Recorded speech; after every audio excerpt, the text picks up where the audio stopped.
Nope, none of that.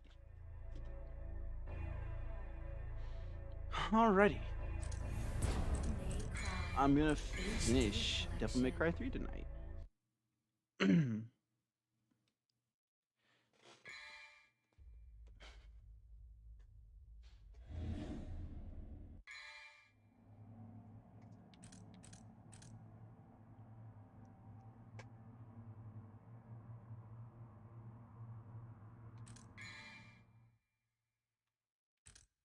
I think I remember why I ended last time. I got to the final boss. Oh, please tell me I saved. Yes, I did. And I was crashing out because the final boss was this big old pile of vomit. And do I still have my red orbs? I do. Fantastic. Okay, I'm not going to spend those yet. I'm going to give this boss a few tries without spending my red orbs.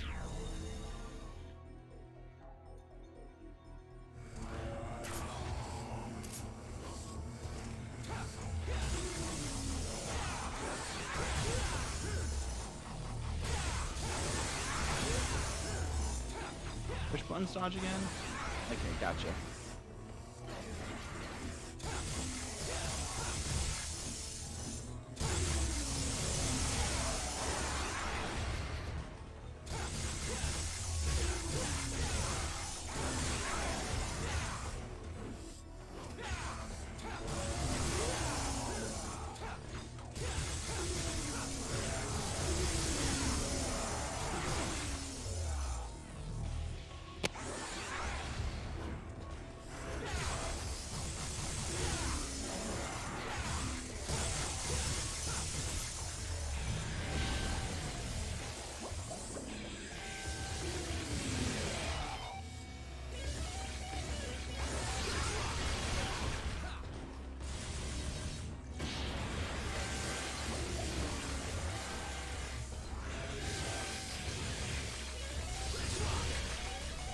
I feel like if you can combo with it, Nevin can be one of the most satisfying and fun weapons to use.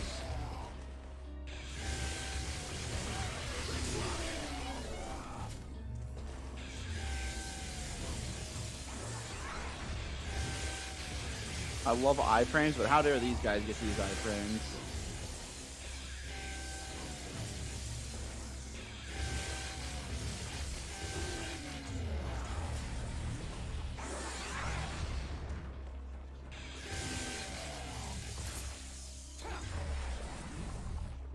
Oh man, I gotta loop through here 3 times, go to the hourglass, just wait, then beat all those guys. Gotcha.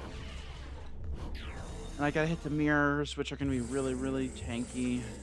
Yep.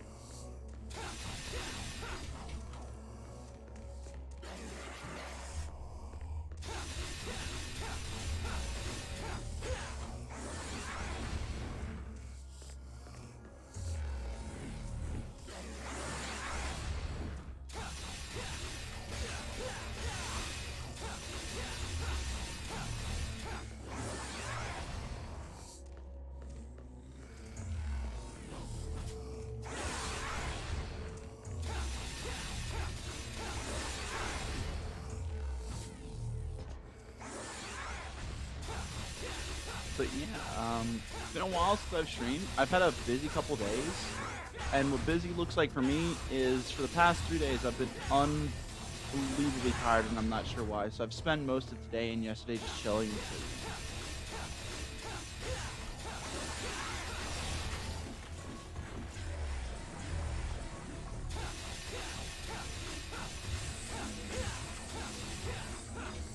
I think it's wild just how high you can get your style without getting hit.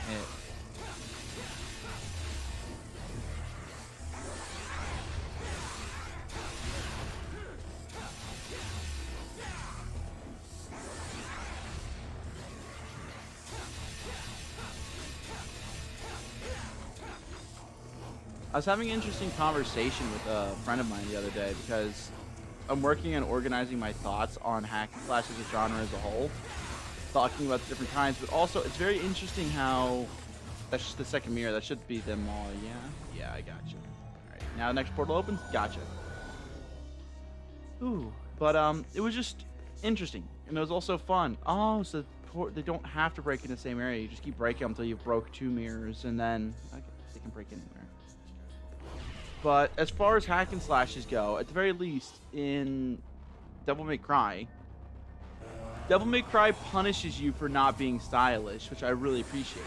If you use the same moves over and over, you spam them, you button mash, and you don't actually plan out your attacks, you don't make flashy combos, and you don't try to look cool, you get punished for that. You get diminishing returns on your style meter and your damage that you deal. You have to combo to get more double trigger and get more damage. And it's interesting because Hi-Fi Rush pulls from that a lot as well. Hi-Fi Rush has a style meter as well, but more importantly, it has a beat that you can attack on. I don't know if the style meter affects your gameplay as much as the beat does, but if you don't engage with the systems that Hi-Fi Rush gives you, you're going to have a worse time. Which I feel like is also just a good analogy for gaming in general. If you find a game that you want to try and you don't engage with it, why are you bothering? You're not going to have a good time. That's how I felt the first time I played the first Devil May Cry. When I played the first Devil May Cry, I didn't give it a chance as far as games go, and I just did the bare minimum I felt was necessary to beat it. I just tried to rush through it. Not only halfway through did I realize this wasn't being very fair to the game, it was making getting through the game tougher. And on top of that, I realized when I was halfway through the game, I was actually having fun. Dare I say, I was having a lot of fun.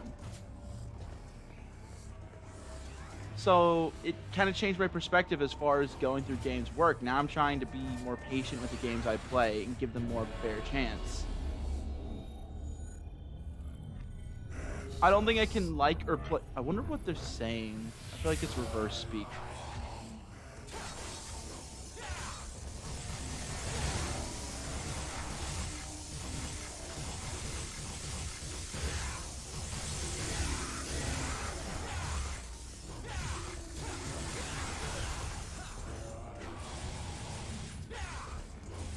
Oh, that's fun.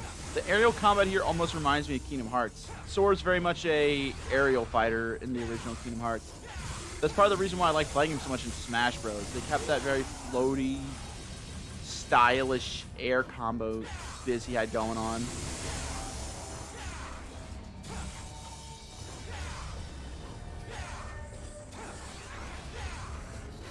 That's another interesting thing that I realized when I drew comparisons between this game and Kingdom Hearts, is that they're not the same game, and they're not even the same type of hack and slash. Because this game, I mean, Kingdom Hearts has the RPG elements mixed in there as well as the hack and slash elements. Like, in Kingdom Hearts, you actually have an EXP bar. You have to grind for levels, and leveling is a core component of the game. It can very much change your experience. They even have, you pick a class, so as far as in the tutorial, you have to pick whether you want to spec into damage, magic, or defense, and then you have to choose to do a weak in one of those classes. A lot of the gameplay centers around speccing into your strengths and weaknesses. You can kind of go for a jack of all trades, but in this game, you pick different classes that have preset strengths and weaknesses. They don't in Kingdom Hearts, I don't believe they actually have one that just straight up says you can't do X, Y, or Z. And on top of that, this game doesn't really focus on leveling nearly as much. This game has 3 levels, but you're really only going to be using 2 of them for most of the gameplay. Well, actually, it felt like it was super late when I got level 3. Wait, let me see if I can. How do I? No, that's not it.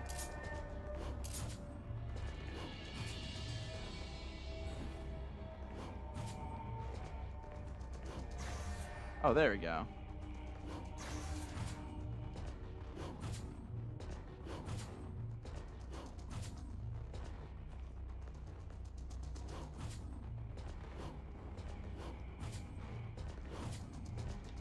I can only do it sometimes. Weird. Ooh, the heals are back. But yeah, anyways, this game has 3 distinct power-ups that you get over the course of the game, as well as other styles you unlock during your initial playthrough. I assume those are gonna... No, they might not be on other save files. They might... Because now I think about it, this will probably loop into kind of like a New Game Plus. Also, geez, you're impatient, Dante. I went still for 10 seconds. My god. But I unlocked Quicksilver, and I unlocked, that mirror image. But I don't think at the point I unlocked either one of those that I could have swapped to either of them and leveled them before the end of the game. I might have if they adjust EXP values for the remainder of your playthrough, but I'm assuming that those are meant for you to loop playthroughs on the same account. Because in the first Devil May Cry, after you beat it, you loop into what's hard mode and you bring all your items and levels with you over to it, which is unusual for New Game Plus. The most New Game Pluses I see, they do continue off the same save file, and they have special unlocks that persist on that account. But for the most part, your inventory on unlocks get wiped. So that was interesting to see. Give this to you. So what I'm going to do is I'm going to try to beat the big goopy guy. The guy, Arkham, that stole Sparta or our dad's power. I'm going to give a few chances at beating him. But I don't think I'm going to be able to, mostly because I know I was crashing out about it a little bit last time. I also do want to apologize for the lack of attentiveness, or accountability, I should say, during last stream. Like, I know it's my stream, so I can really do whatever I want, but at the very least, for my sake, when I go back and watch these, I don't want to have to, like, leave the game for 20 minutes at a time in the middle of a stream. And I certainly don't want to just, like, have such disjointed interactions that I did near the end. Like, I felt like I wasn't very engaged with it near the end of last stream because I had other things coming up. I was getting very dead tired. But the conversations I had with Vinny were really cool. I learned a lot about the inspiration for Dante's game from Dante's Inferno. I think we had some cool moments there, so that's all right. Just learning. I'm going to try to set aside more dedicated slots of time for this game so that way I don't have to get interrupted. It's currently almost 1:30 a.m. for me where I am right now, and I got nowhere to be. And then when you work night shift, you don't really usually have anywhere to be during day hours for you. You really only have places to be during night hours for you, which sucks. I wonder if from the load screen I could go to a different... I could probably start a different mission, play through it, and then get some red orbs, then come back. Because I really don't want to spend a whole bunch of time learning this Arkham fight since it's just going to be me and Virgil, and I'm going to figure out how Virgil works. I will give it a couple tries, maybe 2 or 3, but I might get familiar enough to the fight where I know I can win with a bunch of items. I'm going to just buy a bunch of Vital Stars, but we'll see. I'll watch this cutscene again, though, because I haven't watched it in a while. I really like the floor here.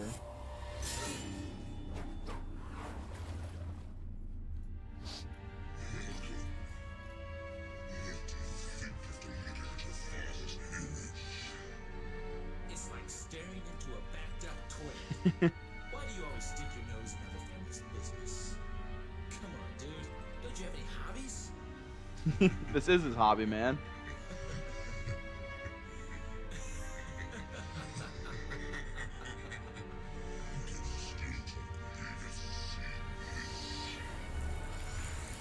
Seeing what your inability to contain Sparta's power.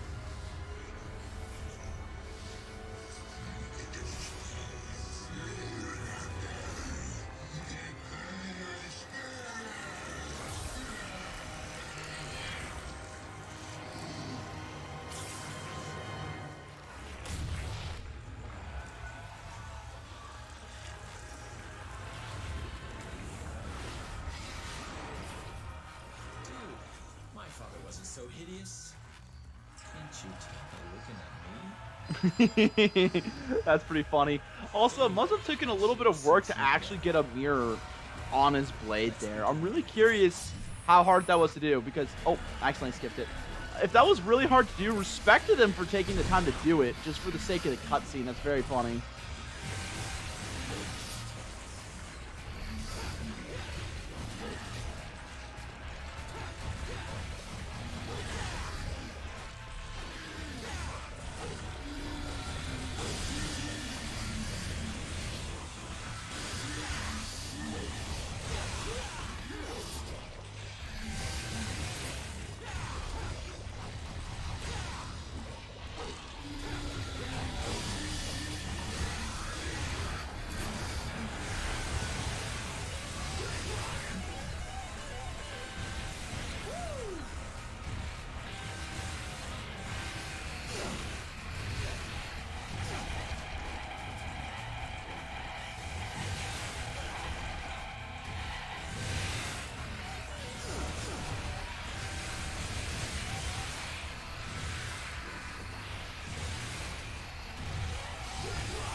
I will say, for the first half of the fight there, I felt like I got better at reading his attacks. It does help that I've fought him a handful of times before, but I think I'm getting more patient and not just mashing X in boss fights, which is a very important part of fighting this boss fight, especially if I ever desire to go to a Souls-like gameplay. Which, you know, I like to say I know my way around a Souls-like. I did play Valheim. I know it's not at all a Souls-like. It's not even a Souls-light. It's hardly a Souls-light. But I do like to think that the combat reminds me of it. Oh my god, I'm gonna get pieced up.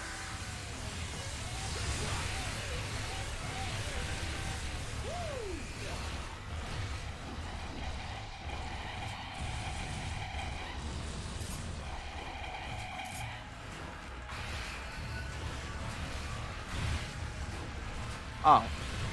I have a feeling I think I found out what Trish's rocket launcher is supposed to be used for.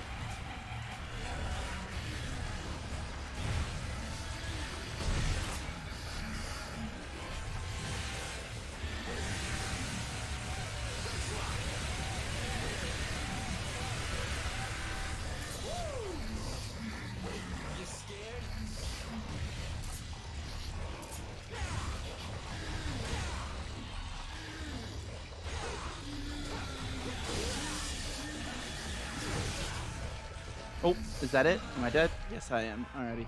Let's start that again. I think I got a better shot at this one, because that rocket launcher, that rocket launcher is good for dealing with those little guppies. If I can use that during the fight with Virgil, I think that this gets a lot easier, because that's where I was losing most of my health.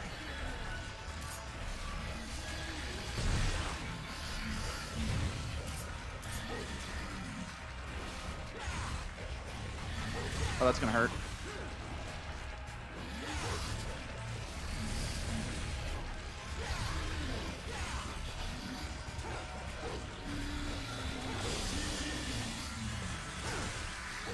Man, those had some curve to them.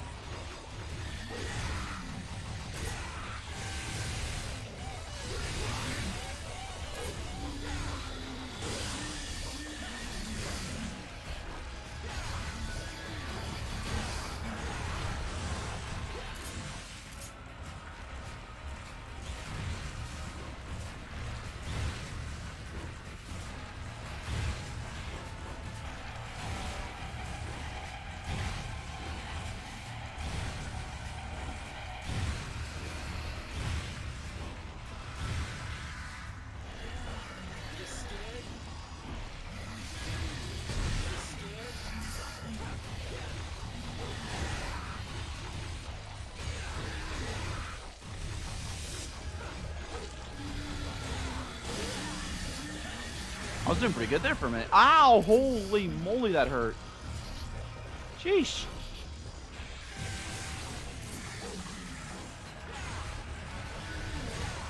I wish I was better at executing a type 2 combo on the nunchuck.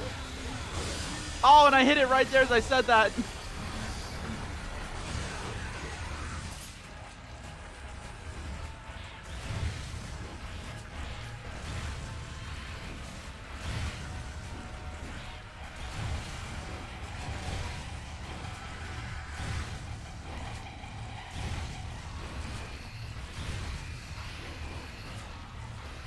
I forgot I unlocked double jump.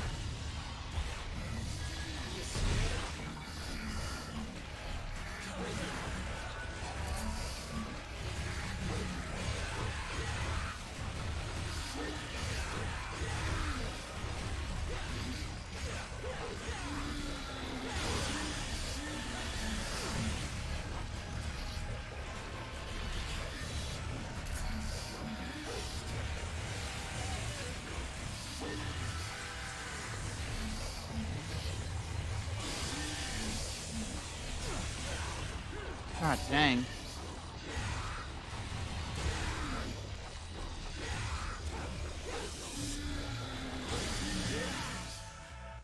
Yeah, no, this should be easy.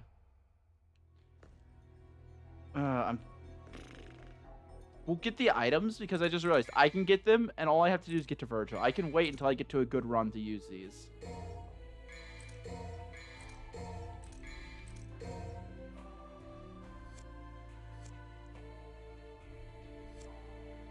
Here's hoping I can still use guns when I'm fighting with Virgil.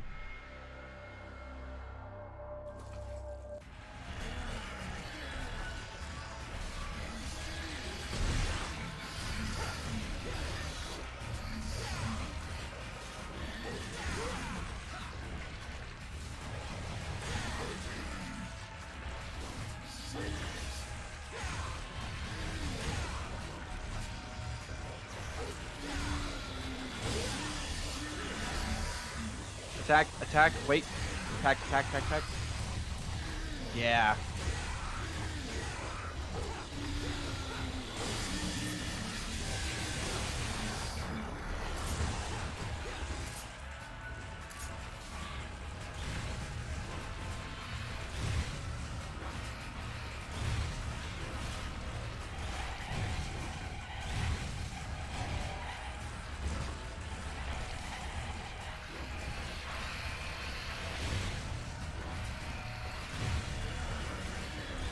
Man, you can regen a lot of health if you use your Devil Trigger in that part of the fight. You scared?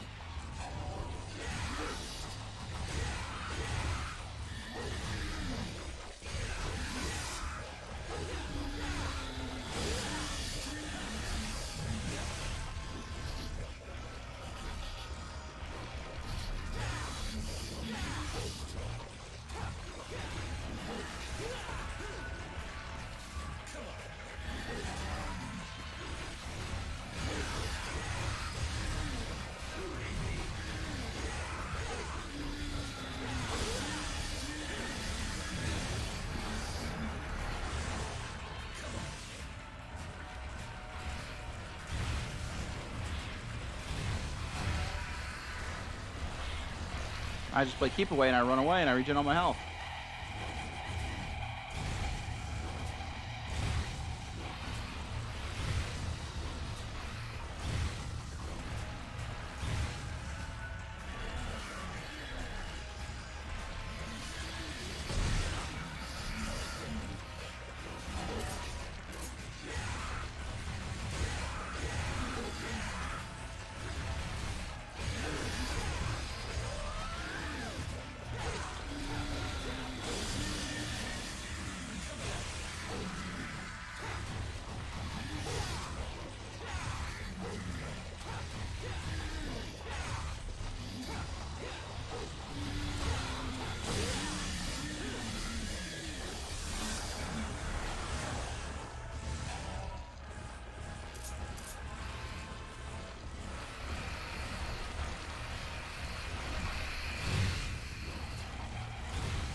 Nice.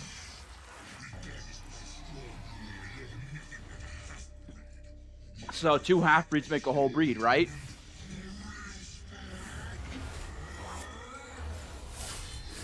Yeah.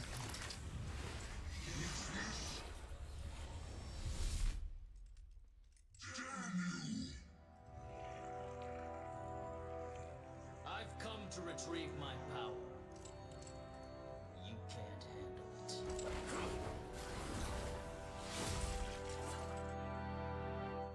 Look at you, making a big dramatic entrance and stealing my spotlight. You don't possibly believe that he deserves to be on. We know you're playing us, but you're right. Now that you mention it, you're right.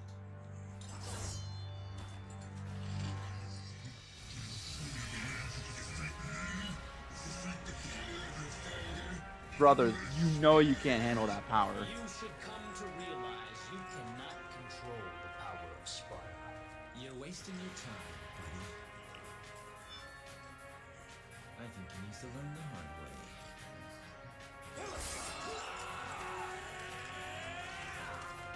Oh, he's cooked now.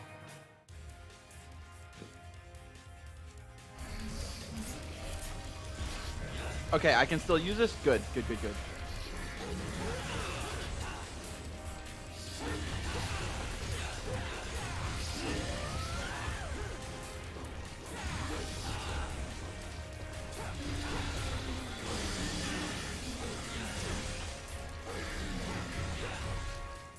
All right, I do think we can actually beat him here because the little dudes are no longer an issue. So I'm going to use one of these.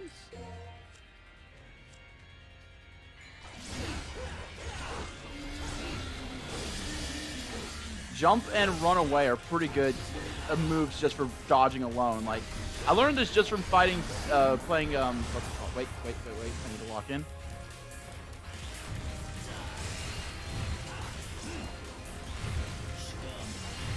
Virgil, you gotta admit, while this may not be a weapon of the warrior, it's pretty darn useful. Because if I recall correctly, last time we did this together, we were getting our butts handed to us.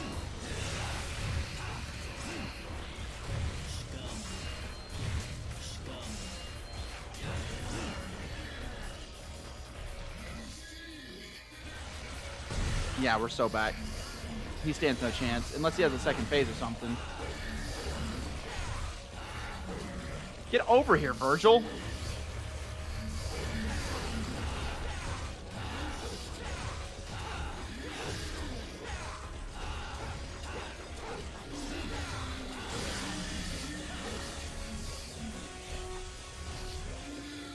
I'm going to use an item just in case, because I don't want to get comboed and go from full to none.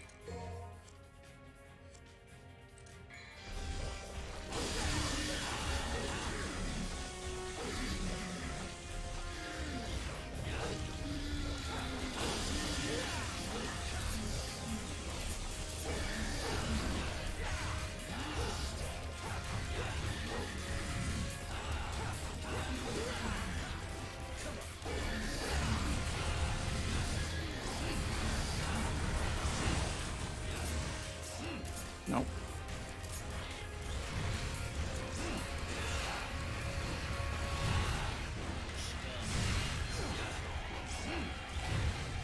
Oh, this is so much easier now that I'm using the rocket launcher. I'm glad I tried this out.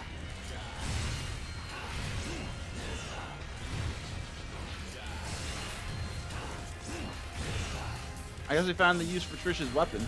Or, her name's not Trish. I keep calling her Trish because that was the name of the girl from the first game.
Alright, let's go finish him off, Virgil.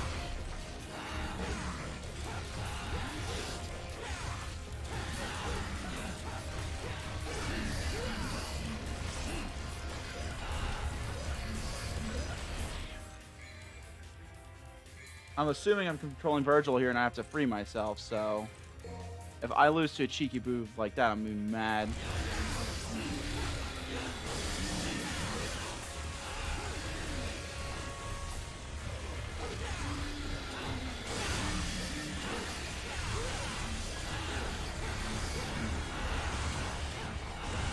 Oh, he's really running away one last time.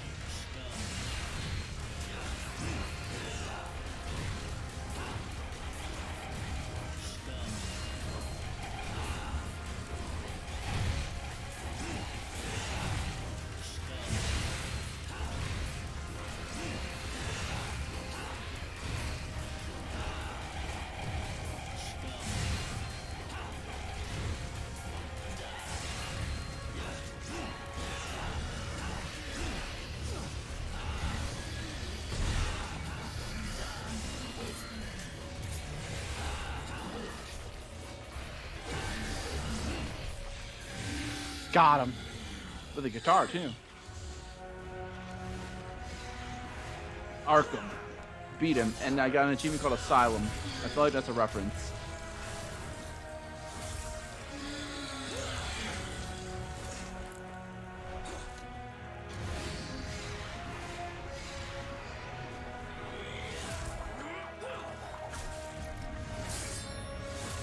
It's so unnecessary.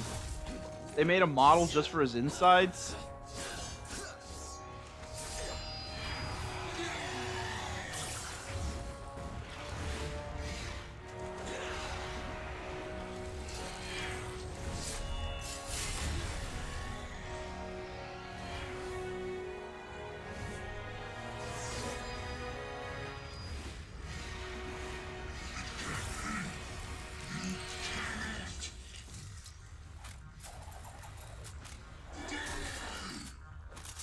Oh my gosh, Virgil's finally using a gun?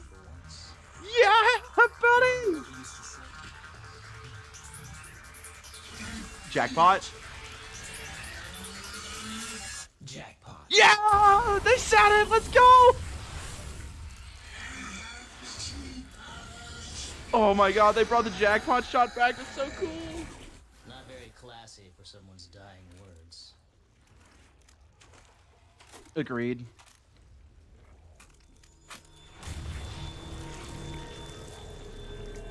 There's a sword and the 2 amulets.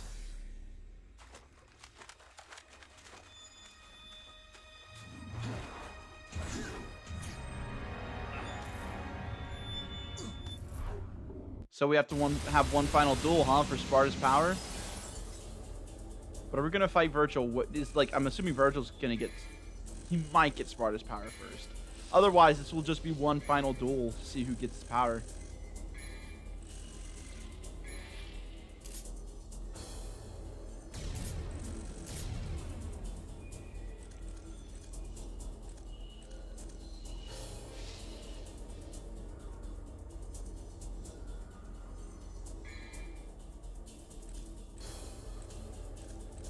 Jeez, I was floundering with that guy for hours last time, and this time I beat him in just a couple tries. Alrighty, let's go next. Let's see what happens. Are we gonna duel on top of the tower? Please tell me we duel on top of the tower. It'd be so sick. Is she gonna watch us duel?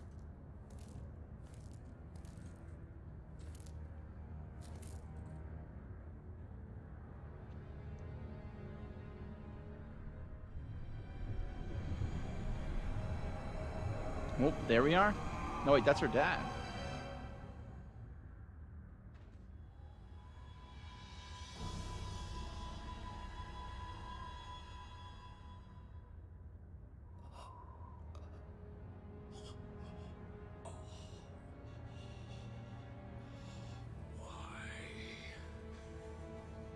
How could I shall become a god.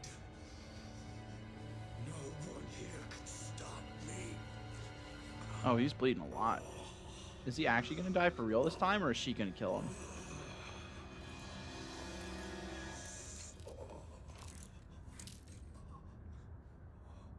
What a surprise. Here I was looking for you, and lo and behold, you come to me. Mary. Don't ever call me that again. My mother was the only one who could say my name. Wait. Please. Do you really want to shoot me? Can you shoot me? Your own father. Is this actually gonna have a death in it? What have I done wrong? Even heroic Sparta sacrificed a woman so that he could become a legend. He did what? I wish to be a god. And I sacrificed one miserable human being for that reason. That is all. Is that why he doesn't like his dad? Really so awful. Yes, it was, you inhuman piece of trash. Business to take care of. Help me, Mary. Shoot him. Mary died a long time ago. My name is Lady. Goodbye, Father. Oh my god.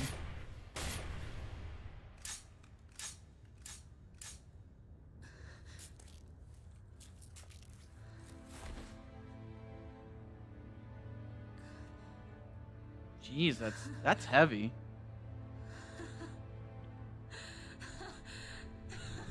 She just orphaned herself, unless, you know. Well, I guess that's why I called her lady.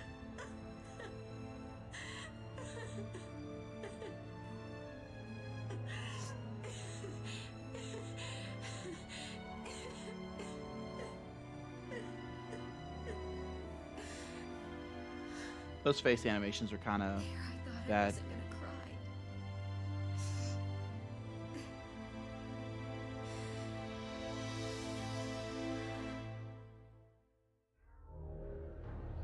Cast off your pride and embrace your fate.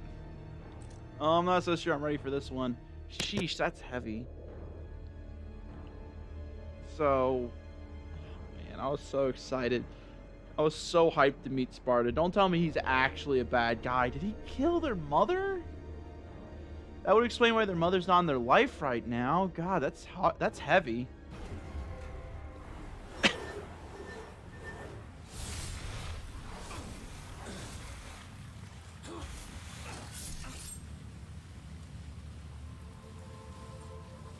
Give that to me. No. No way. You got your own. Well, I want yours too. What are you gonna do with all that power, huh?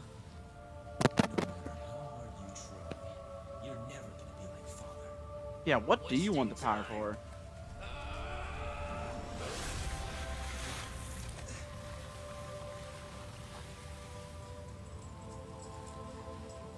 We are the sons of Sparta. Within each of us flows his blood. But more importantly, his soul!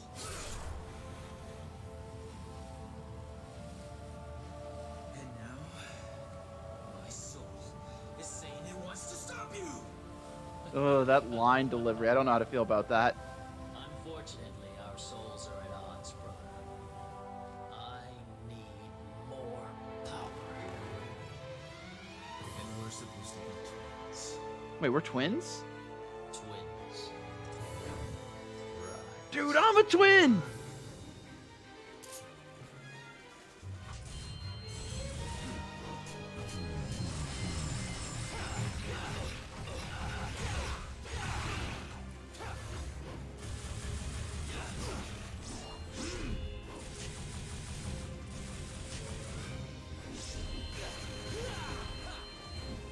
You stole that for Kingdom Hearts! Not actually, because this came out before Kingdom Hearts, but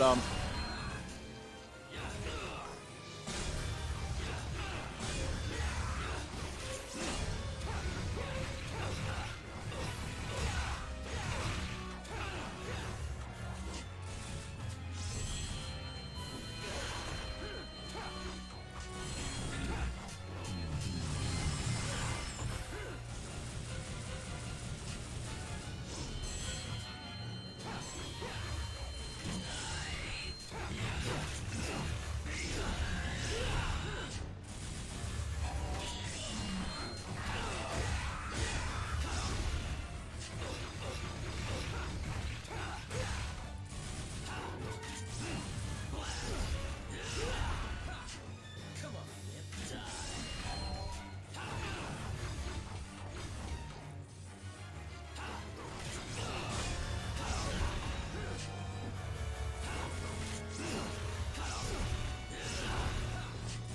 sheesh.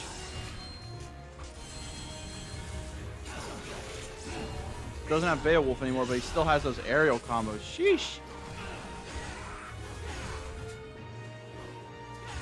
I have a feeling this boss fight's gonna take me a very, very long time.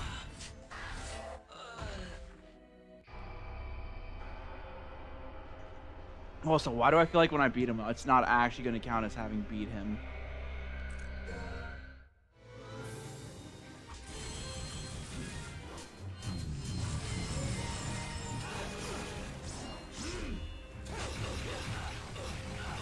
Alright, so if I can catch him in the end lag for one of his abilities, I can actually get him to take damage.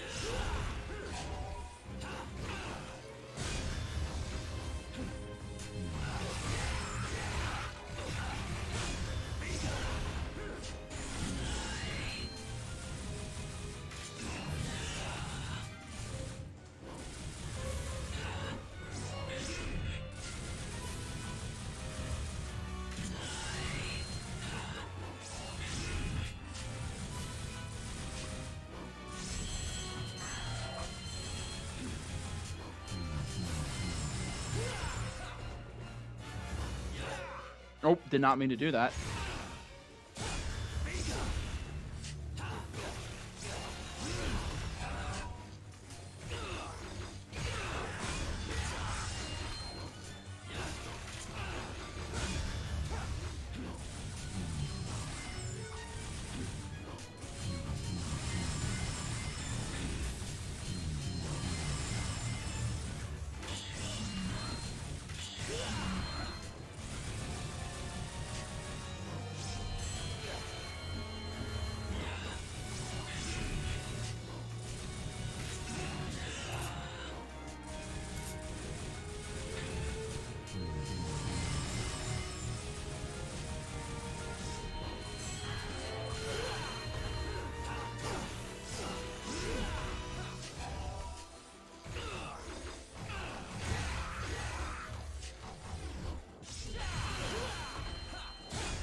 I'm not sure what I can do when he throws a sword at me, aside from just try to dodge it. I think I tried to knock it back, and it didn't work. It's also cool that he's fighting with 2 swords now, because he has both swords. Just wait till he steals my sword, and he unlocks 3-sword style.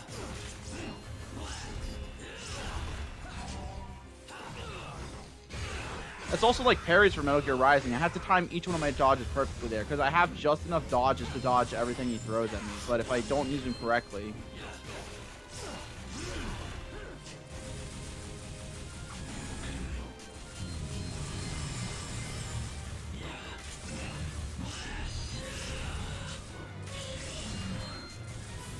My god, his health bar is regenerating quickly.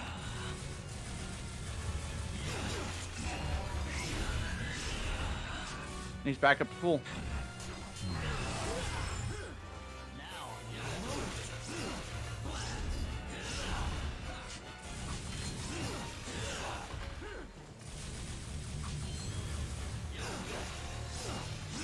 God, I cannot press the right buttons. I've tried to dodge that combo 2 times now and it hasn't worked.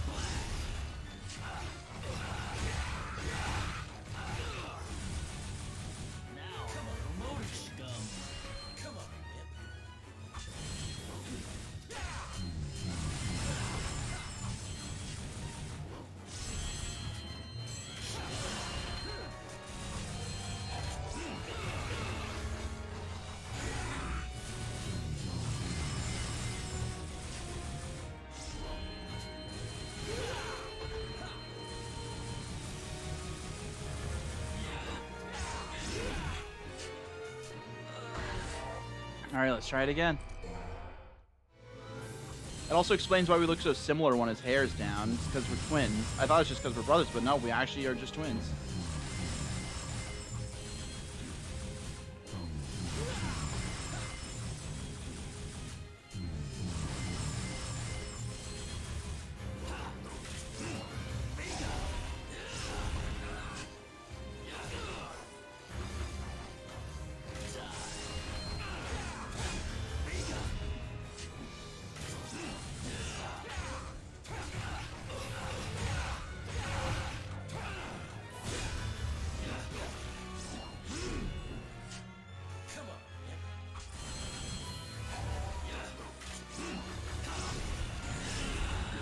The movement speed when you get from running around is surprisingly powerful. Also annoying.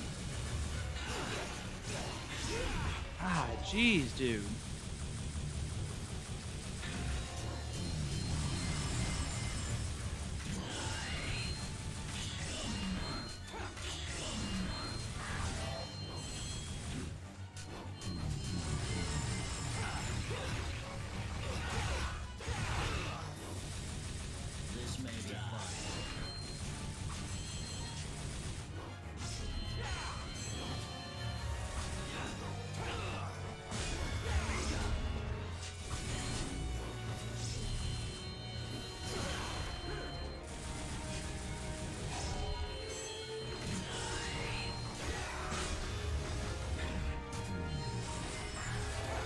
It's so funny when either of us go into Devil Trigger mode, we're basically just invulnerable to the other.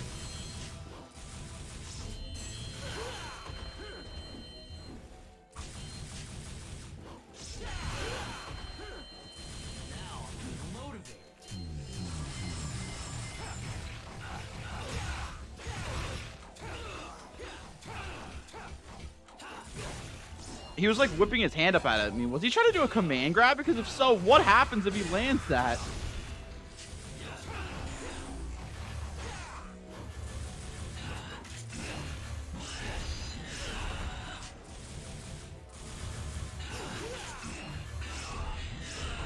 All right, let's try it again.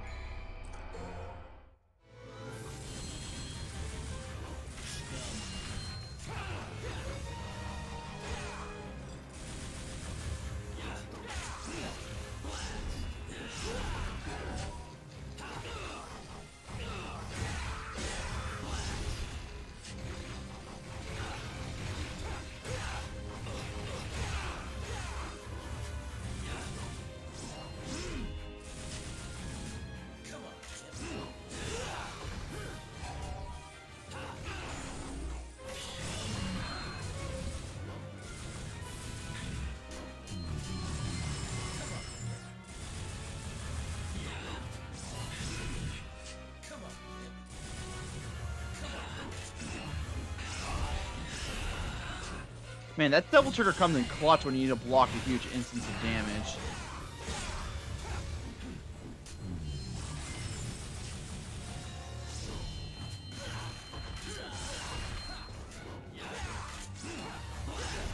I wish I could reliably use the teleport behind people, because I feel like it could be very useful if I could, but I've failed it every time I've tried to use it so far. I've tried to use it at least 2 times.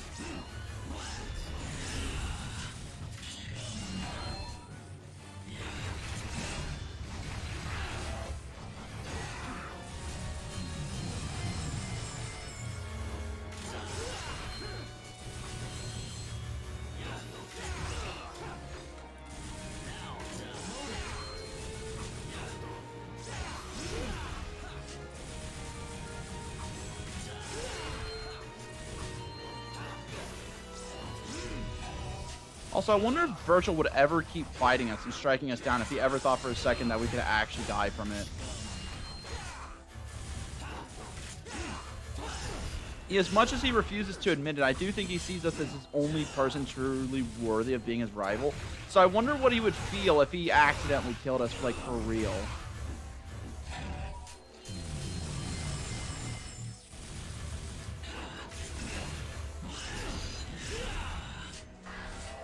I'm getting him halfway down. It's not even worth using any sort of items unless I can get him, like, down to a quarter. And even then, I don't know what kind of tricks he's got up his sleeve.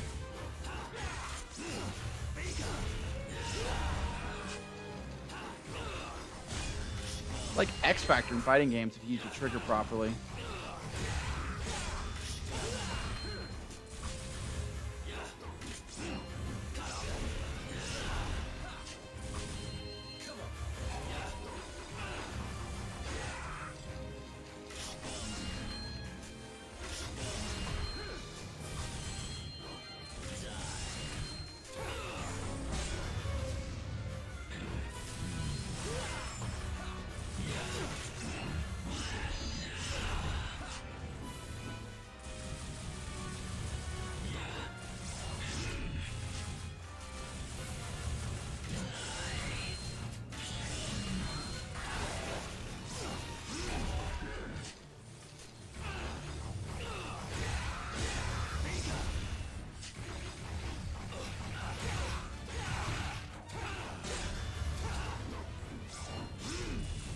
This is also another disappointing thing. I hope the music gets better in this boss fight, because I'm listening to the music right now in this boss fight, and it's just not doing it the same way the second boss fight music did for me.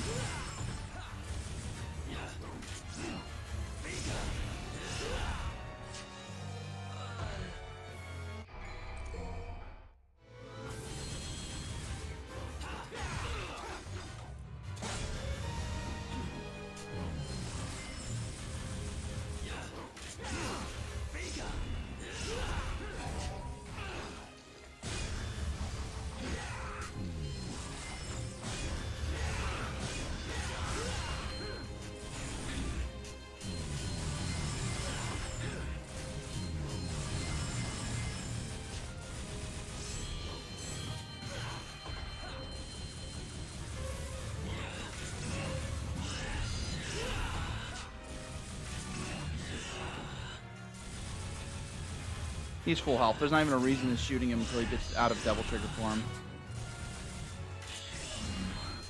Come on.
But can I just not dodge through? I thought I could.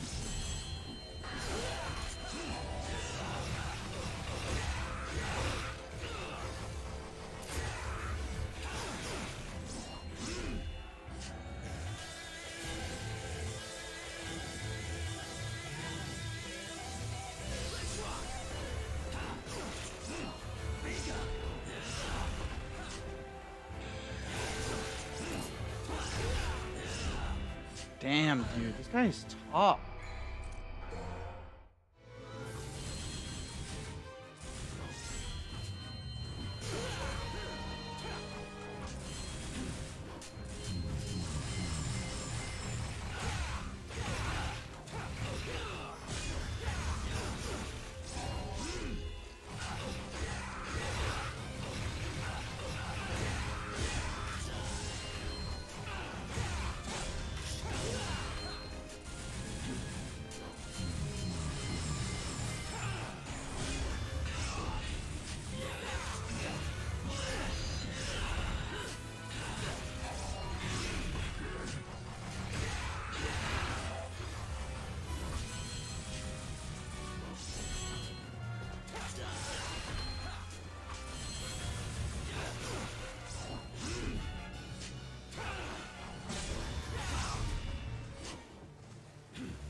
If I don't have Devil Trigger, I can't really contend with him while he's in his Devil Trigger form. I'm not good enough, so I just have to keep shooting him and lower his health as much as I can.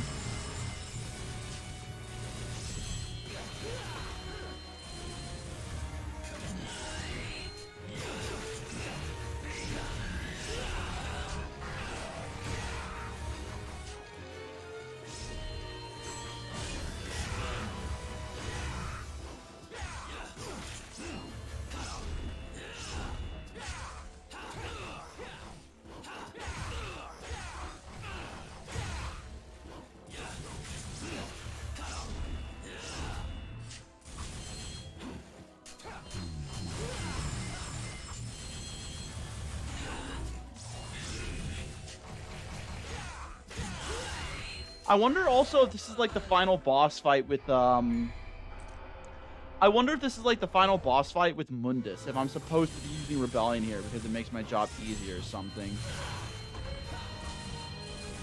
I didn't even think about that. This might be a two-parter.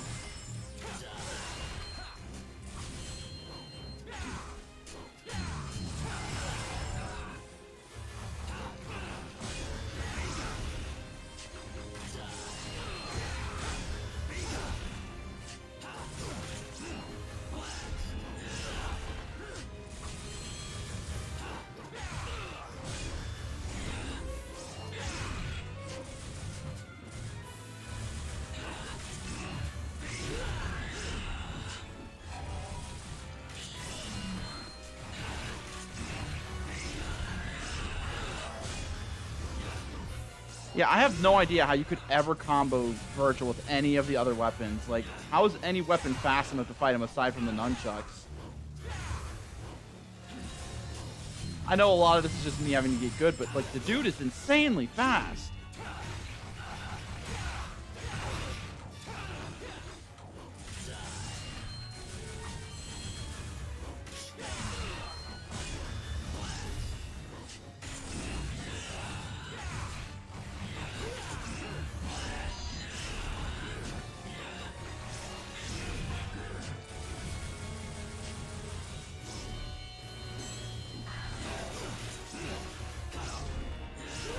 So I was able to dodge the sword, but it took every single one of my dashes, and as a result, I had to get hit by the rest of his combo. So maybe just dodge away from him when it happens.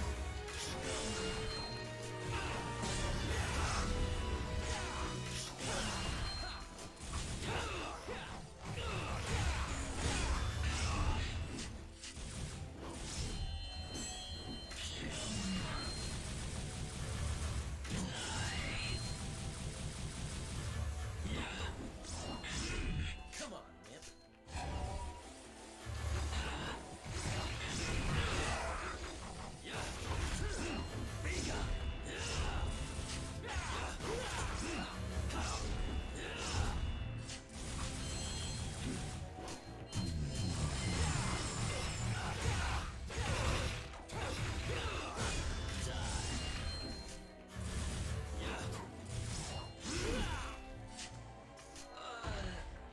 God, he's still just not getting below a third.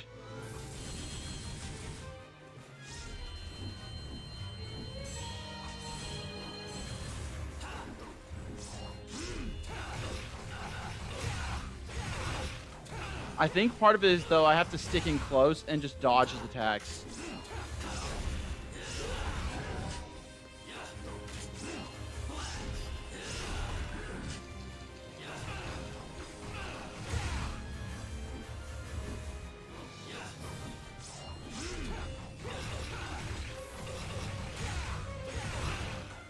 Come on, Nip. Now, motivate.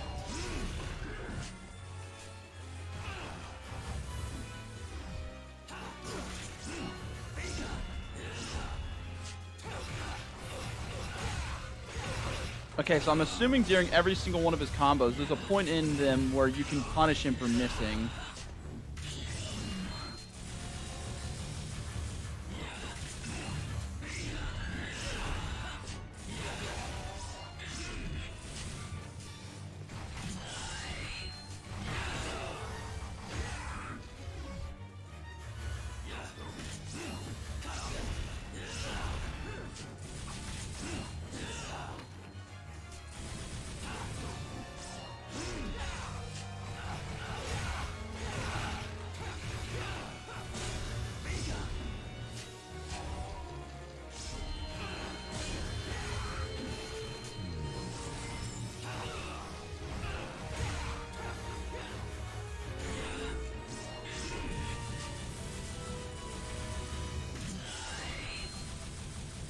And I know that there's possibly a way I can do that in his Devil Trigger state as well, but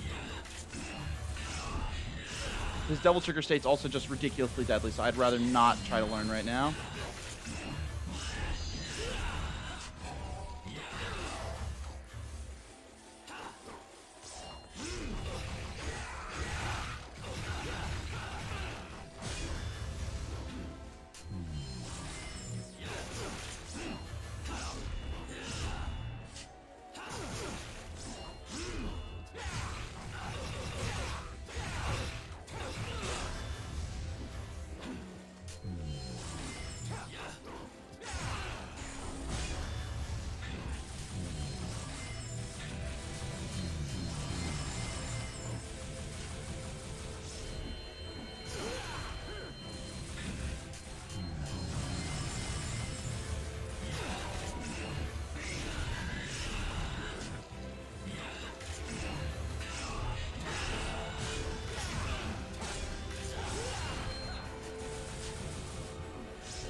Like, yes, I got him lower, but it wasn't by much. But I did manage to dodge and punish a few of his combos, so if I can keep learning how to do that, I think we got this.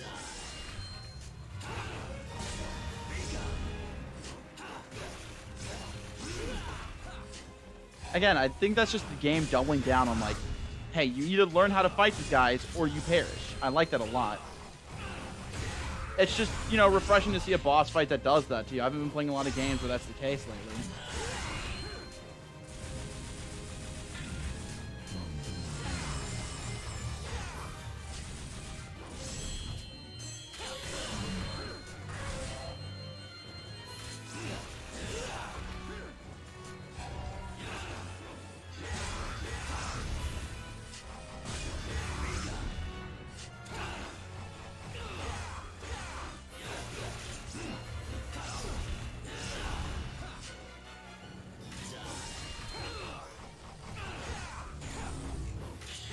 God, he's already got his double trigger back up.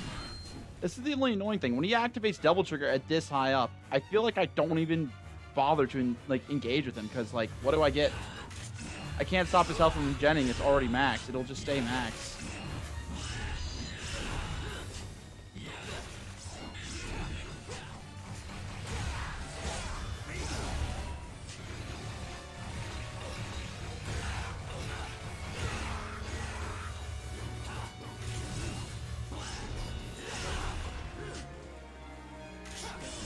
I feel like I'm fighting a Smash Bros character. Jesus Christ. I do wonder if this fight will take me longer than the first one, though. Come on, you make the first move. Bring it on.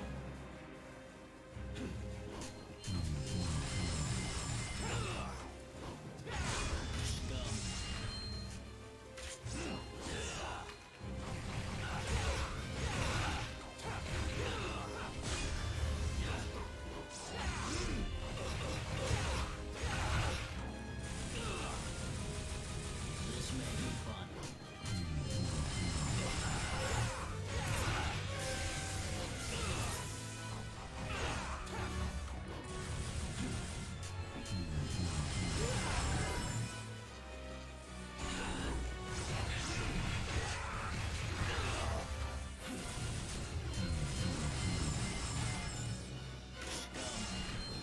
I wonder if Virgil has like different types of Devil Trigger. Like if he has different values in it like I do, and he doesn't have to use it at full value. Like maybe he uses it when he thinks he needs it, like when he's being combo to break out of a combo.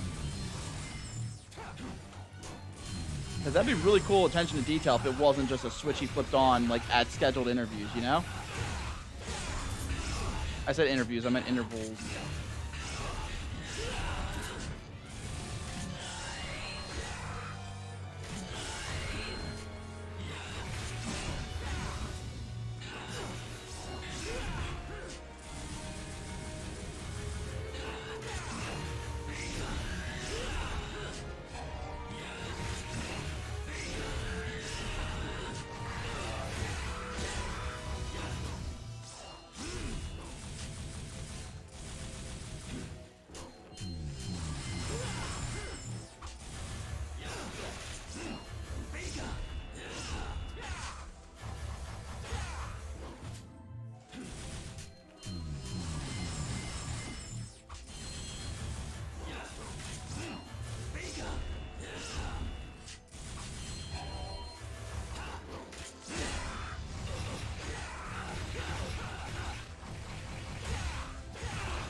This may be fun. I could use an item here. This is the first time I got him to half, but I don't want to because I feel like if I do get him down to half, I'm going to start having to learn about new techniques that'll just get me at the offset. So let's just wait and see what happens.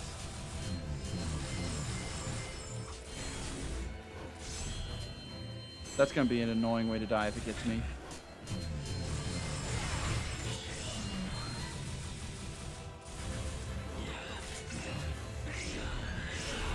Damn. He gets me with that one so much, but I got him down to half this time, so maybe just a few more attempts as long as I don't get hit by a few ridiculous combos by him.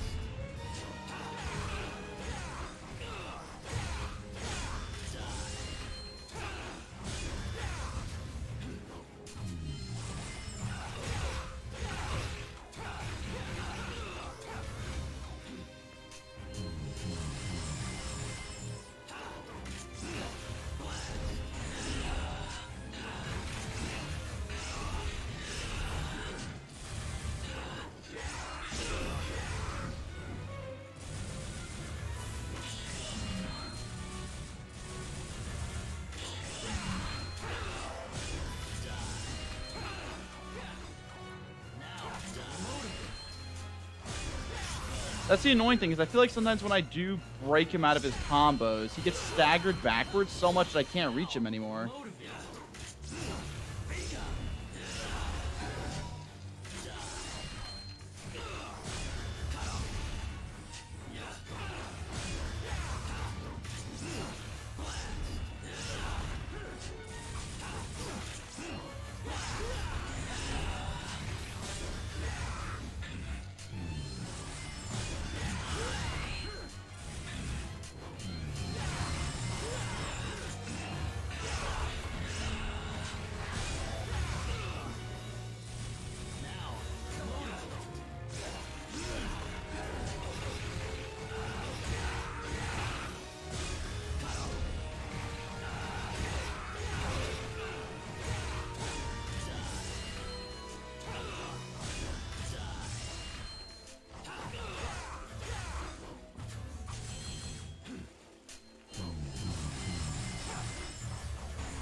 A lot of this is also just me using the wrong moves at the wrong times. I'm trying to use particular moves and I just can't get the right ones to come out.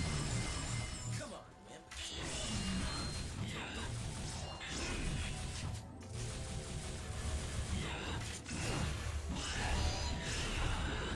I really thought I was dead there.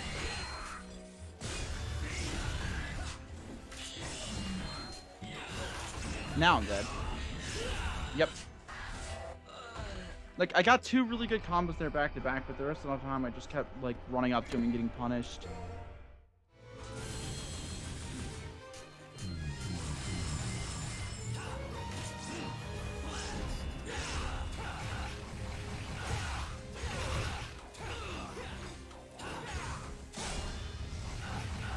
That's also the first time I've hit him with one of those where we clash and he doesn't immediately, like, knock me out of it. Maybe it's because he gets stronger the more he combos me. Which, if that's the case, God, that would suck. But you know, I do think it's also the way it works in Calamity.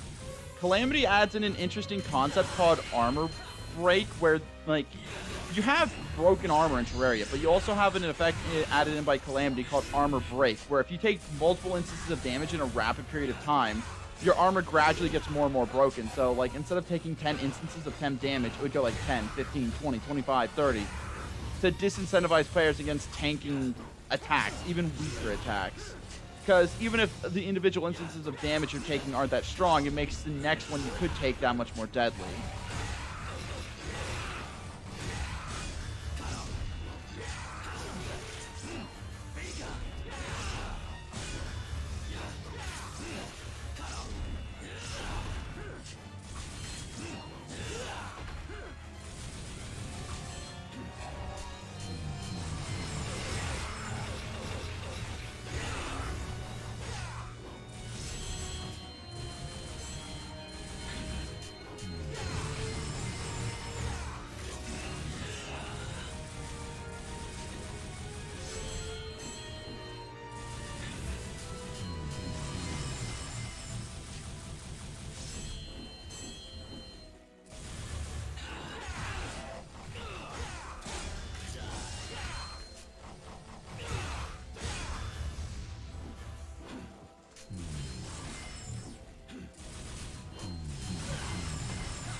That's the only thing. I just got so many good combos off on him to start the fight, but I'm not able to keep the momentum, so I'm just going to lose.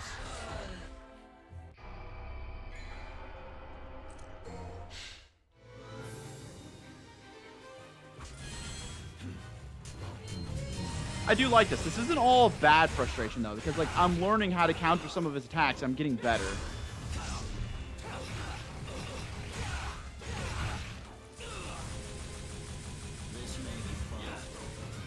Does he start saying that when I actually combo him? Because I only hear him say that when I actually manage to punish him for using moves and he doesn't hit me.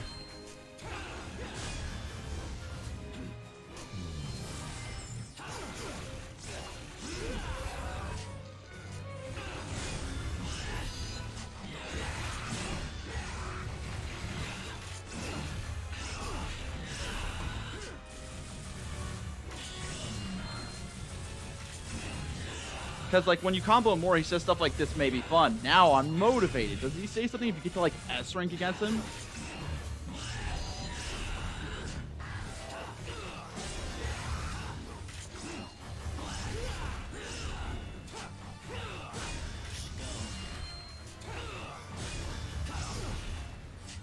Like, there's ways to stop it from happening every time, but I think it's just when our weapons clash. Like, when we go to hit each other, he gets knocked.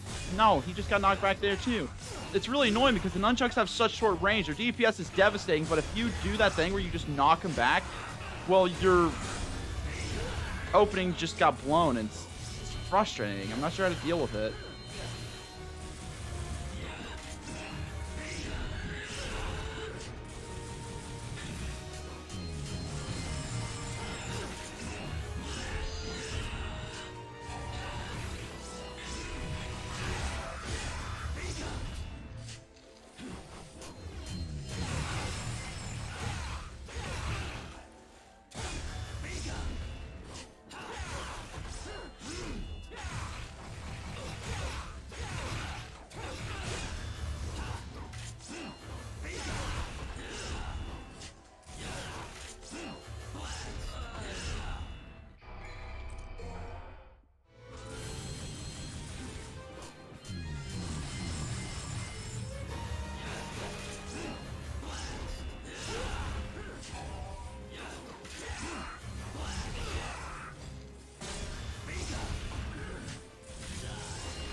Maybe if I can break his guard with my bullets first to, like, make him start defending.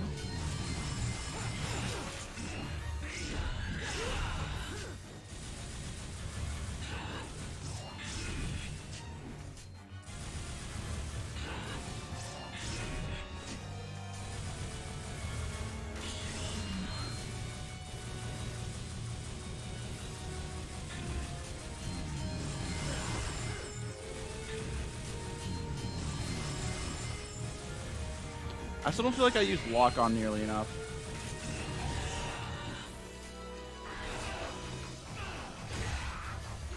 Like, dude, right there. I'm just like... Maybe I should try fighting him near walls more often, because it gets incredibly frustrating when I knock him away from my combo. Like, he keeps getting staggered away from me, then he just teleports out.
He's motivated. He's hitting his double trigger a lot.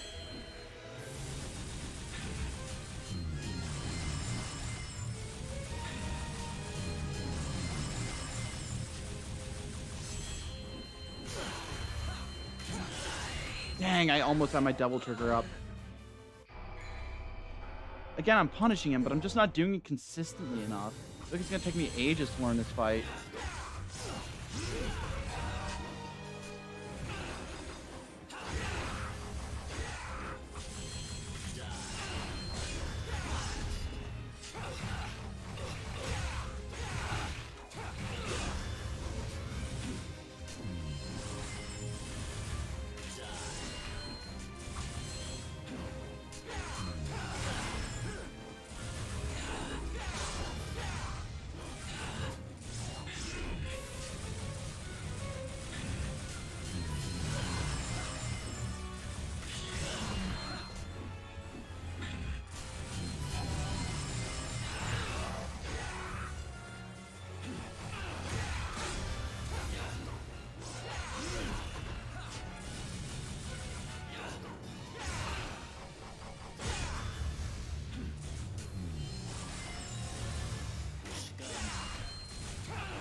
Dang it, almost dodged him. I could dodge that whole combo.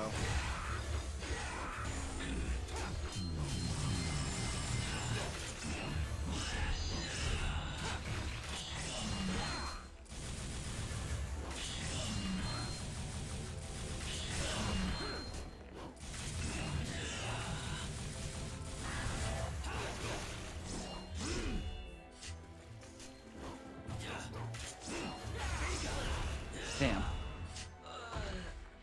I wonder just how much I'm supposed to be using lock on, because while it does change how my abilities work, it's very useful for keeping the camera on this guy.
I don't know, man. It might just be me as a player, but I feel like no matter how many times I do this fight, the results of it are left up almost entirely to RNG.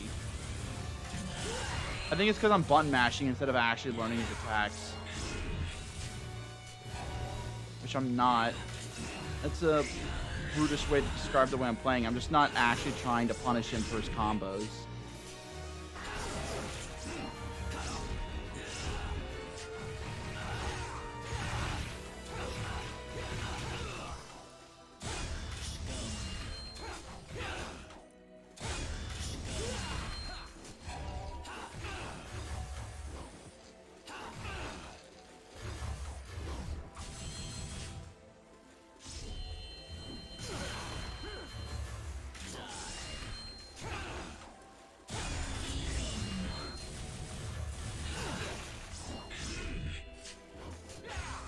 Oh, that's cool. When you dodge through an attack, you get a bit of double trigger.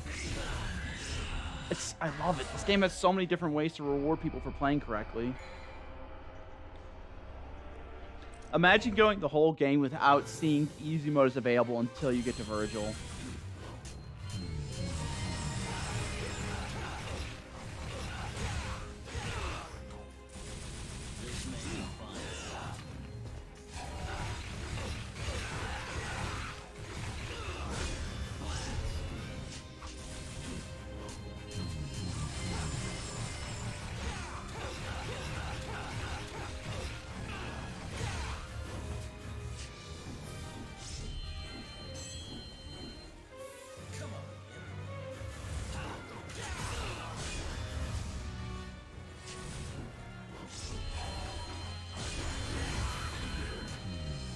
His sword still... Oh, man. I was like, I'll turn on Devil Trigger so I can combo him when he's throwing his sword out.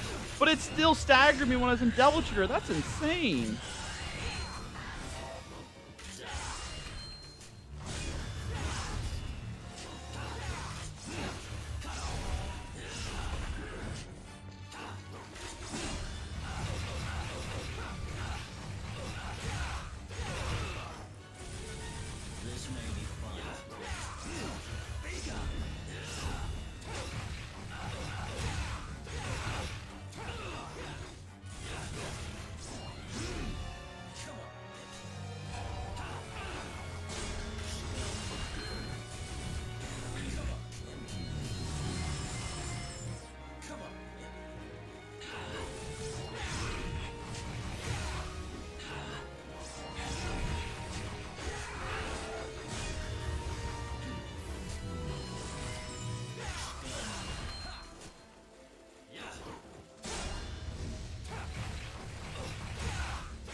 I was so close to missing my window of opportunity to punish him there.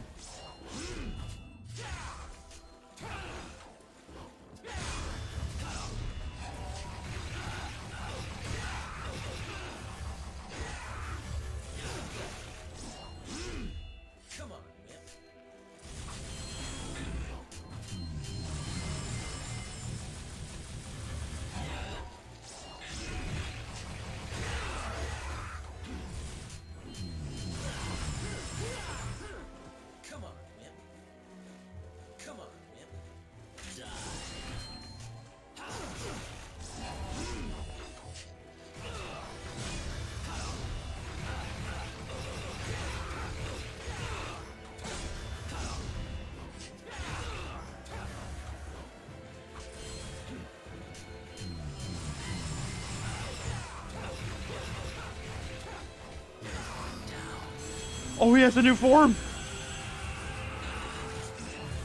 He's motivated. He's motivated. He doesn't want to lose.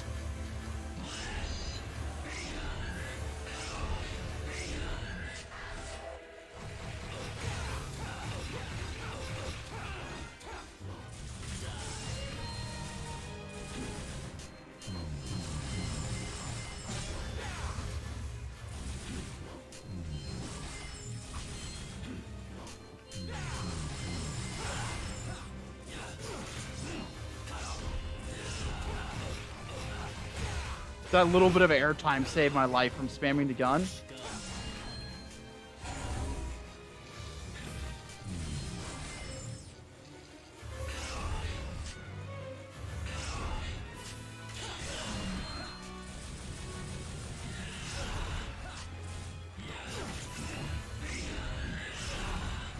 I think I'm gonna use my items here. I think I can beat him here. Oh, this is gonna be sad. Oh, I don't have that many items.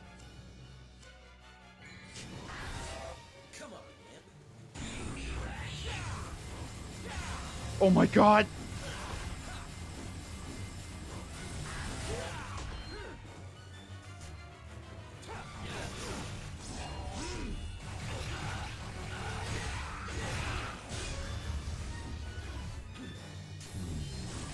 You're going down.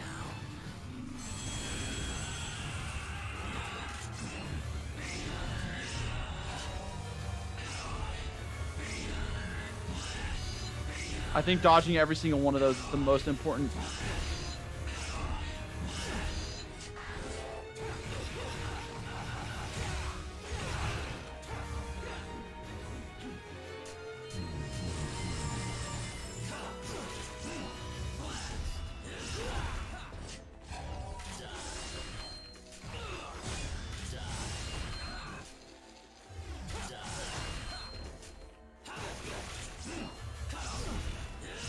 God, dude, I keep getting punished. Stop it.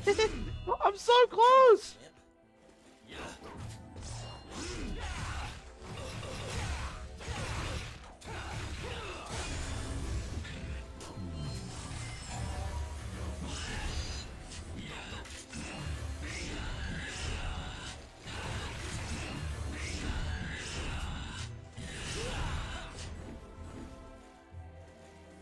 Come on, Whip.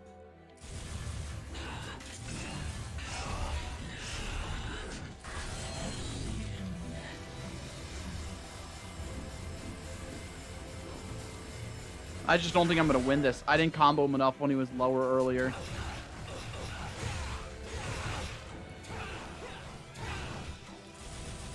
He's going down.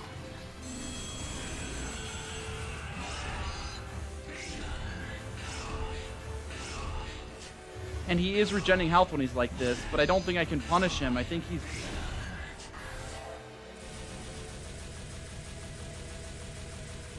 My bullets are doing a decent amount of damage, though.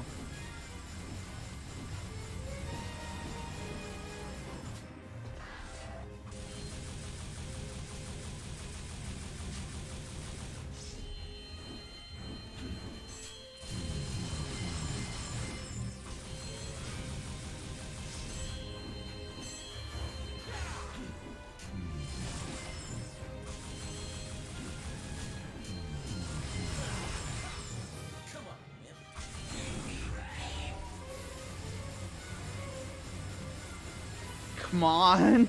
Come on. It's terrifying, but I have to keep up the pressure, otherwise I'm never going to beat him.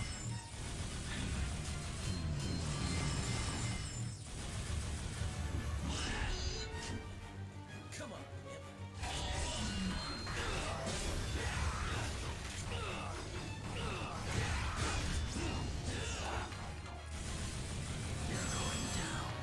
I don't know if I'm going to be able to dodge this.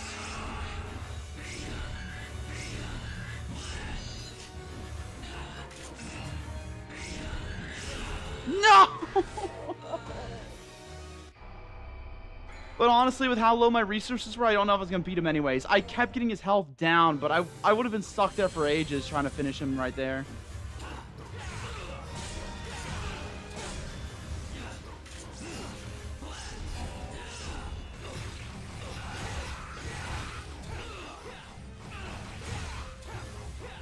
That's the interesting thing. Because you can turn your Devil Trigger off immediately while you're comboing or being comboed, you can essentially use your Devil Trigger to put someone into a combo or break yourself out of a stun lock and immediately turn it off once you're in a favorable position because of having someone else in stun lock.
This may be fun.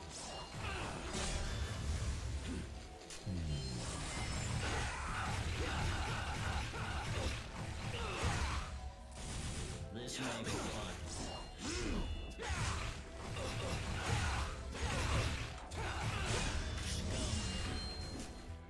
Come on, man.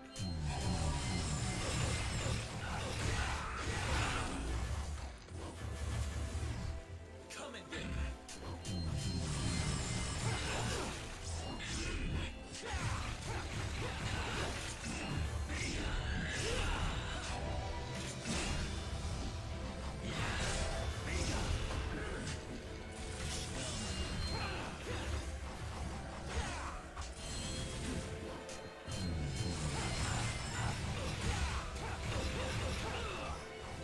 Not to bring up Miyamото Musashi again, but the way you have to like stick close in combat to keep pushing the advantage, that's exactly what one of his scrolls talks about, the water scroll. It's either that or the fire scroll.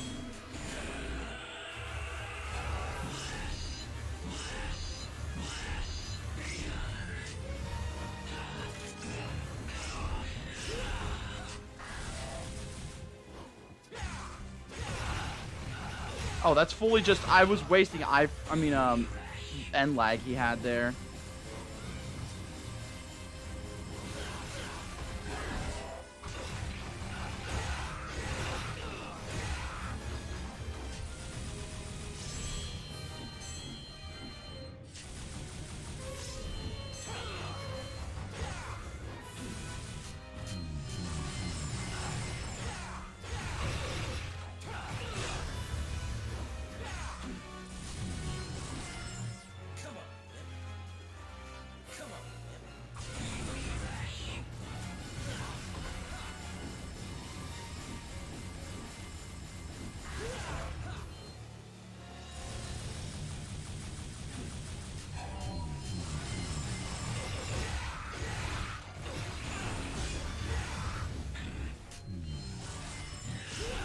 Damn.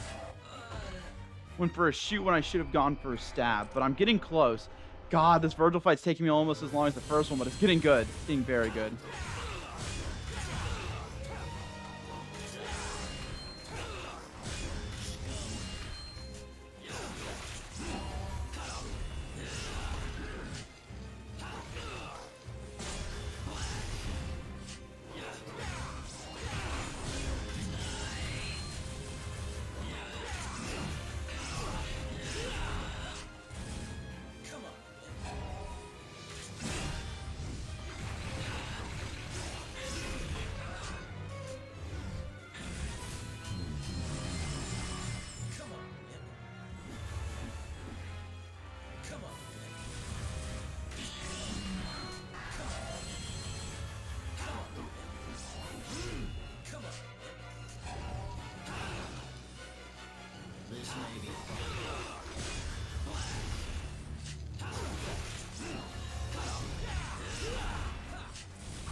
Oh, I interrupted his judgment cut. I didn't know I could do that.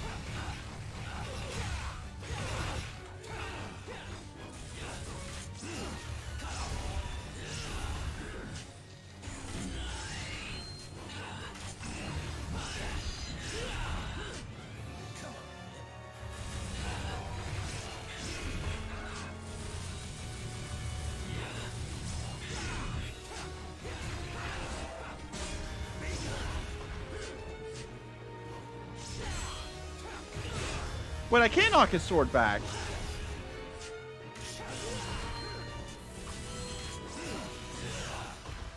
Yeah, just finish me, man.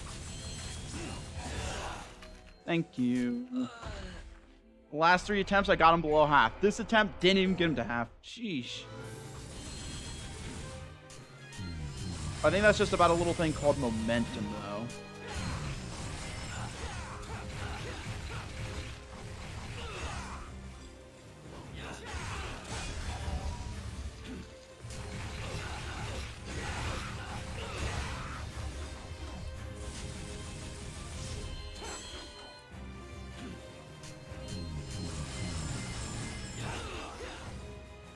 This may be fun.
I was about to say, I wonder if Virgil's got any combos like I do that are type 2s where he has to, like, well, not necessarily type 2, but he has to hit somebody to finish the combo, and he does. It's that grab he keeps doing.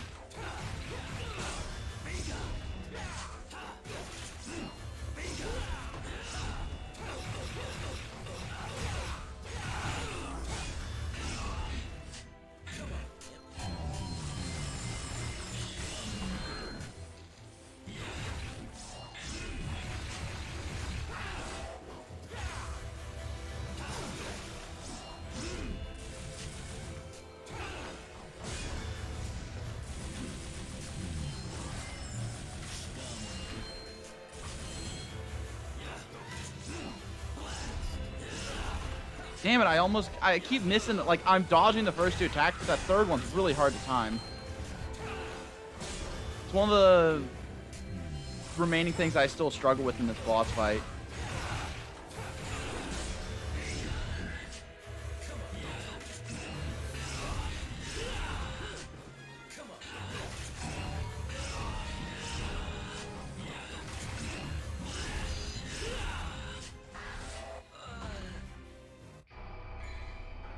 If I can just figure out how to perfectly dodge that 3-hit combo he has, I think I'll be fine.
Damn.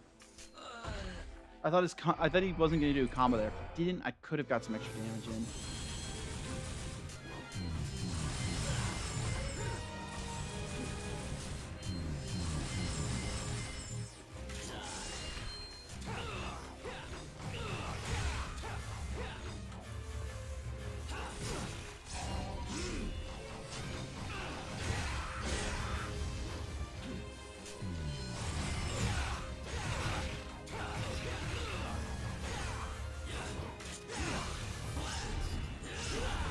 I still can't dodge him, man.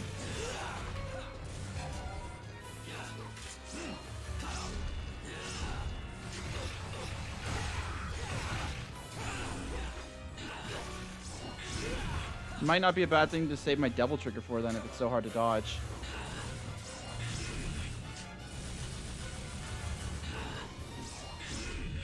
Come on, man.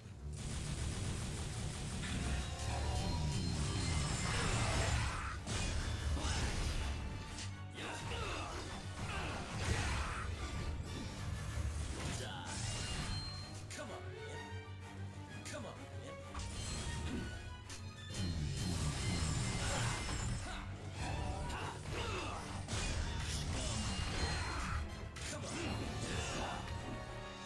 Come on. Come on, man. Come on, man.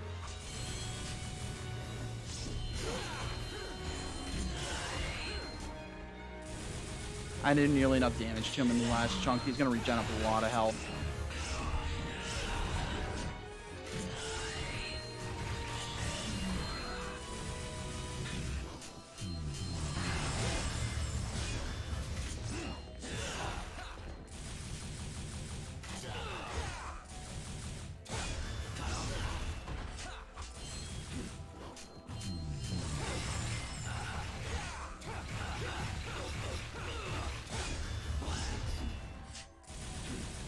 Come on,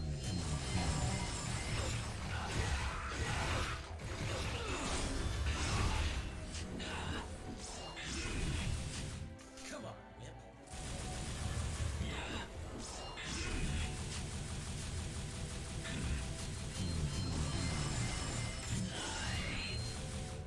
Come on, man. Come on, man.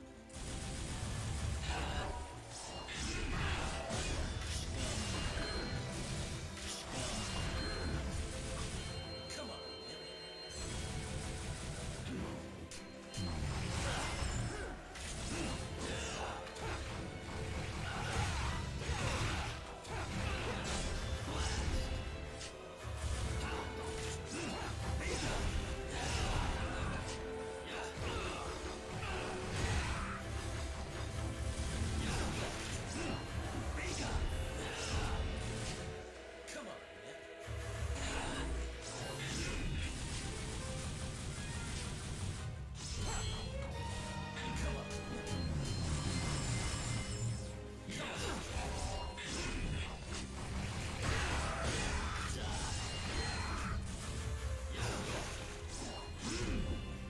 Come on, man.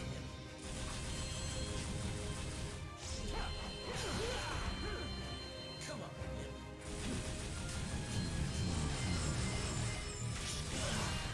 See, that's another thing. It's like I have to just not. I feel like I almost have to not pay attention to my health bar.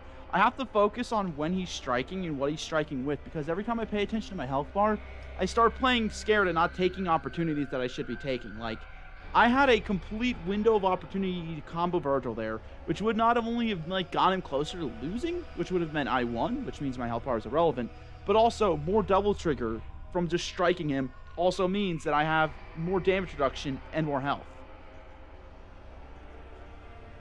It definitely feels like in this combat, a lot of the times your own health bar is playing against you, because you get like you take less opportunities the lower your health bar gets, because like, oh man, my health bar hits 0, there's no point anymore. But like,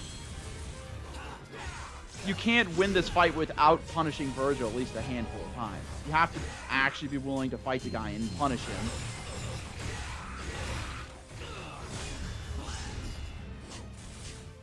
Come on. Come on.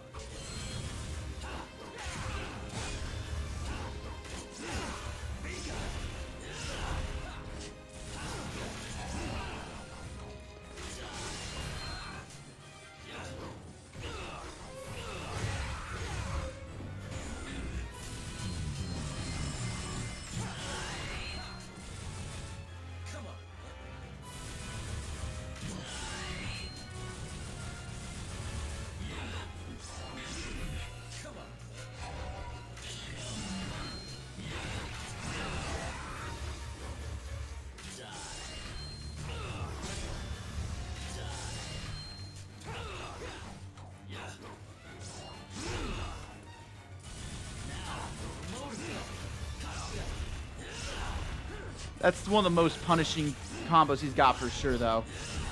That triple hit combo, he has a few different ways of starting it, but if he starts it with a knockup and you're aerial, you're getting full combo. Unless you have double trigger, there's no getting out of it. And it's incredibly punishing, too, because it takes almost a third of your health bar. This immediately goes from a hack and slash to a Souls-like when we're fighting Virgil.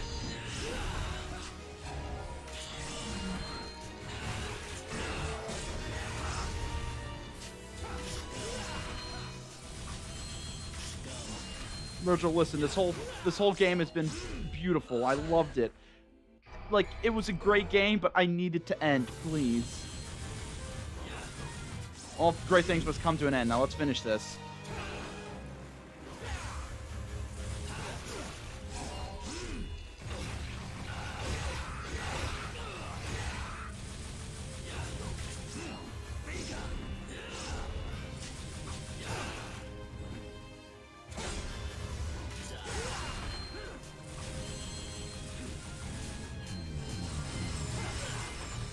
God dang it.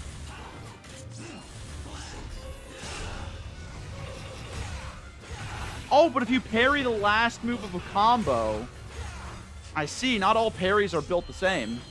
Some of the parries you're supposed to do.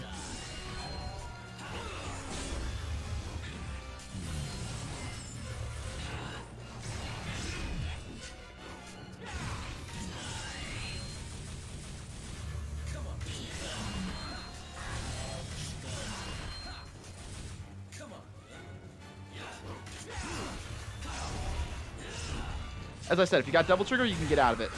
It might be possible to get out of it the normal way. I have no idea, but at the very least, without double trigger, I don't think it's possible.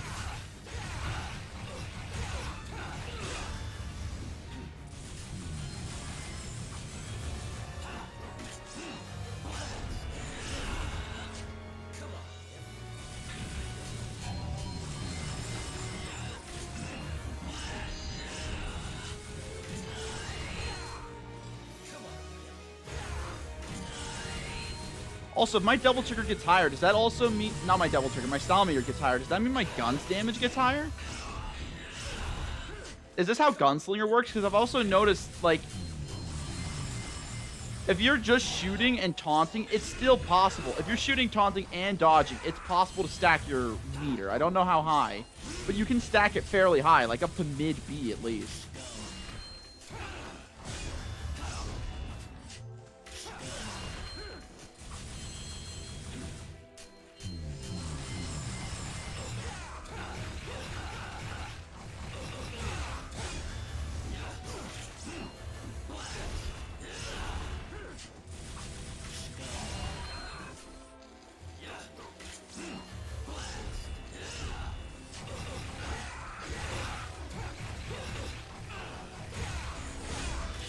I wonder if you're fast enough to do that by default, but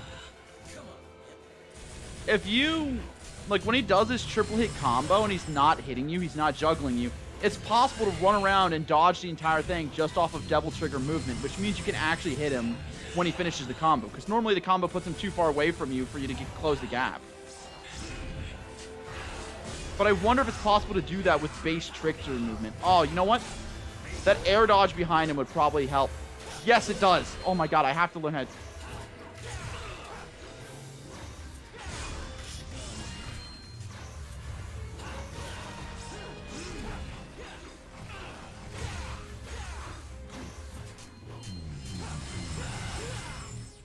Okay, I'm going to start incorporating that into my gameplay. I just realized he has a dodge that he's been doing this entire time, and I can do the same dodge.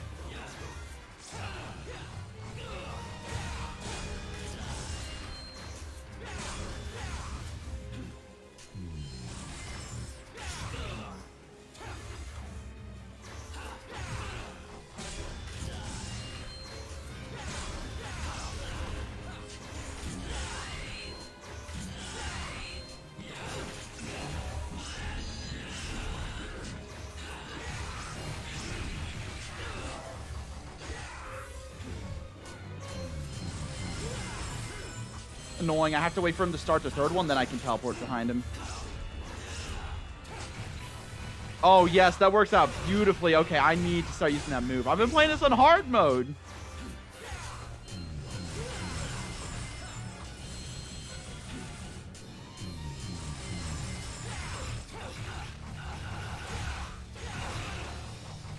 I wonder if it requires some Devil Trigger to use or something. I doubt it.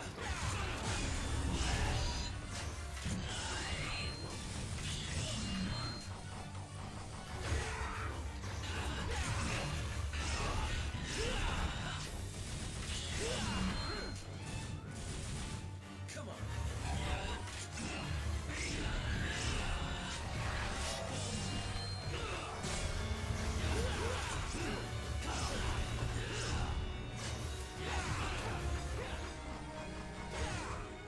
Use your sword.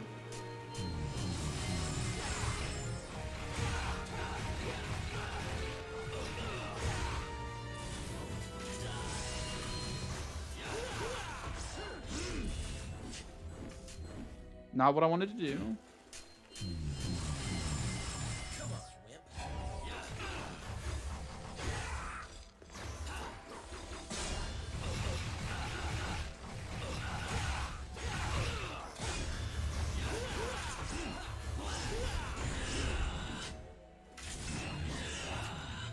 Come on, Whip.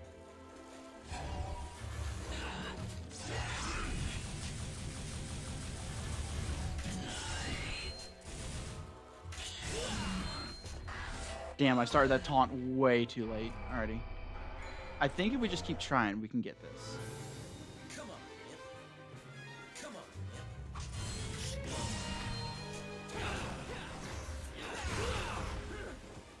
Now I'm a little motivated.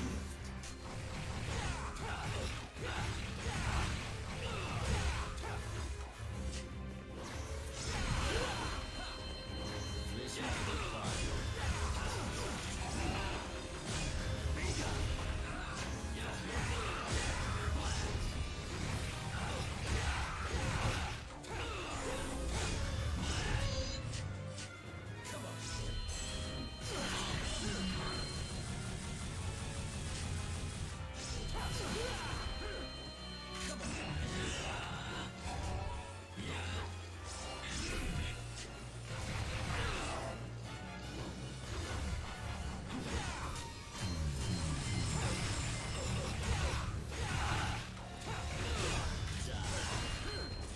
Come on, Whip. Come on. Come on, Whip.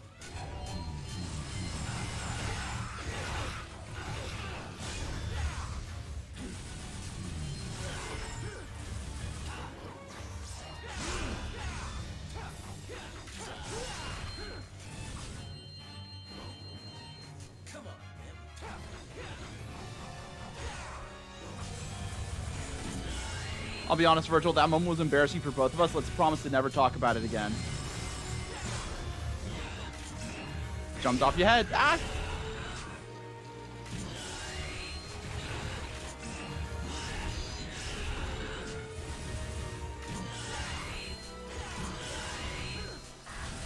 Come on, Whip.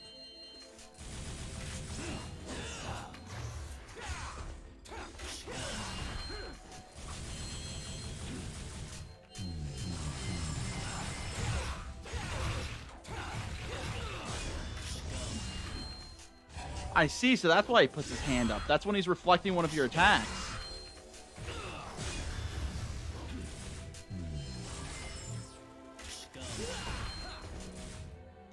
Come on, Whip.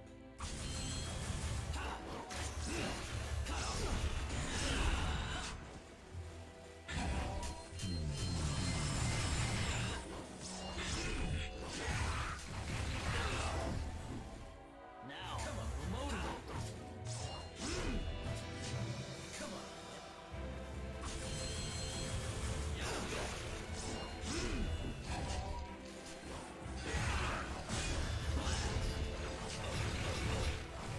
Okay, so when he just regularly counters your attack and he goes into blast, you can knock him off his guard by countering him a second time. So it's kind of like Sam. It's kind of like a Jetstream Sam.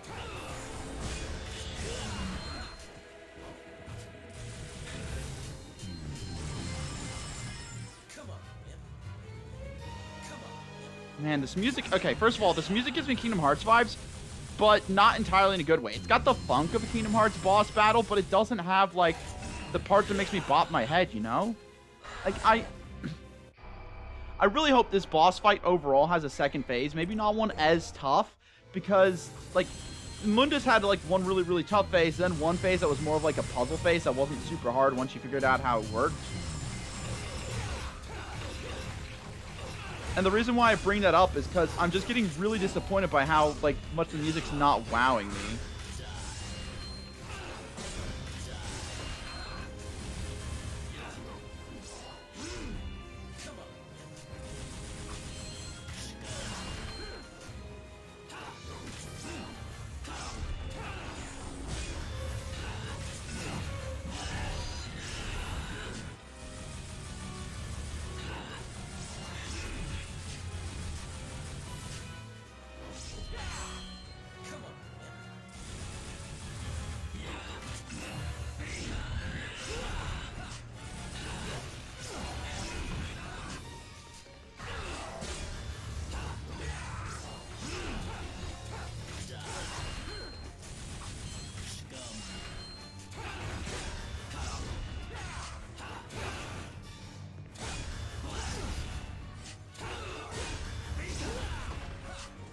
Okay, wait.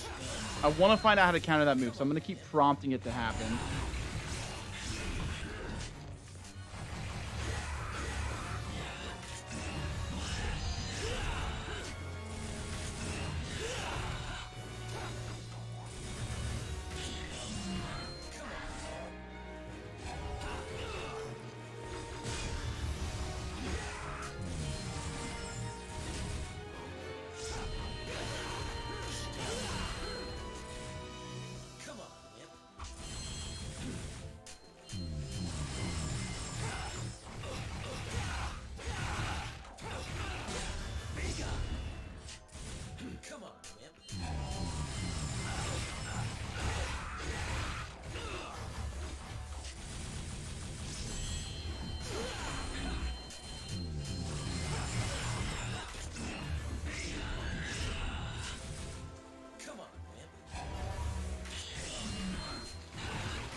This fight is tough, man. This stream has almost been entirely doing this fight. The first guy lasts like an hour and a half. This is going to take me longer than the first Virgil fight took. He's going to drink some water. Do a quick posture check. Let's try again.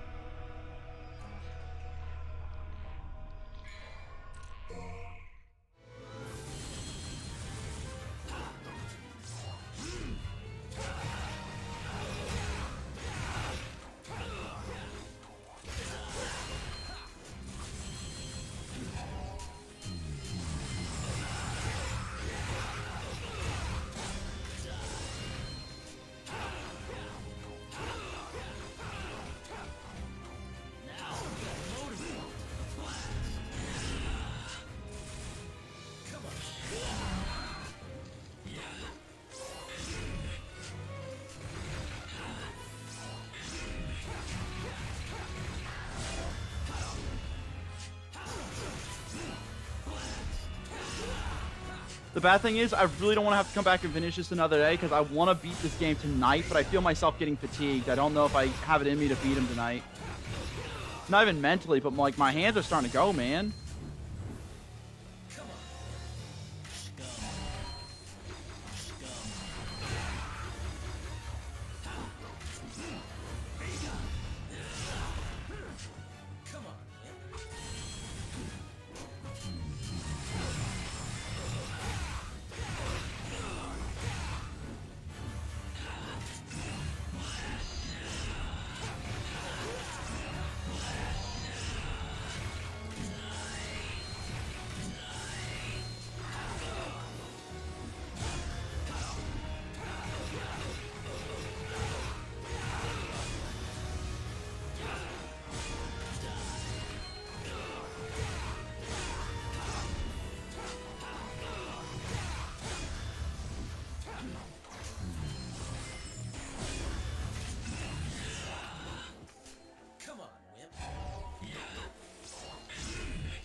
Dang it, I thought I... Oh, man, I almost got the perfect, like, Come on. dodge off on that.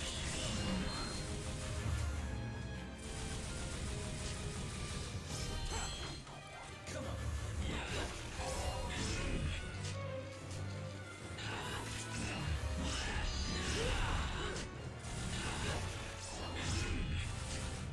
Come on.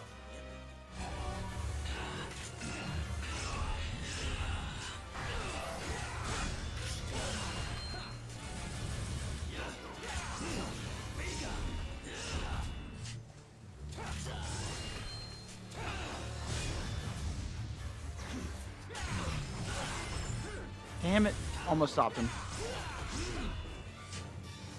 Come on, Imp.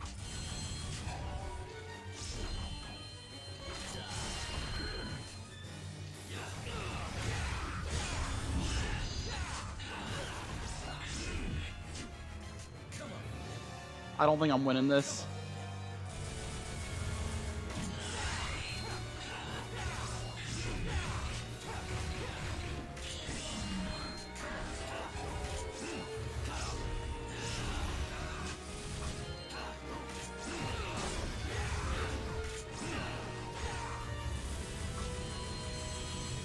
Come on, Imp.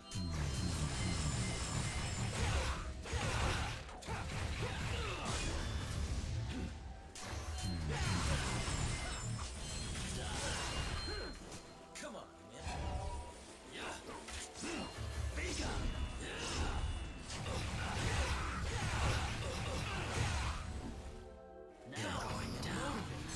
No, you can't be entering your second phase.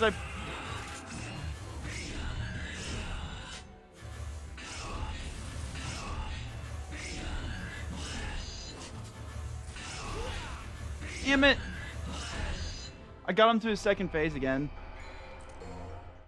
Come on, I've got to beat this tonight. I can't leave this cliffhanger going another stream.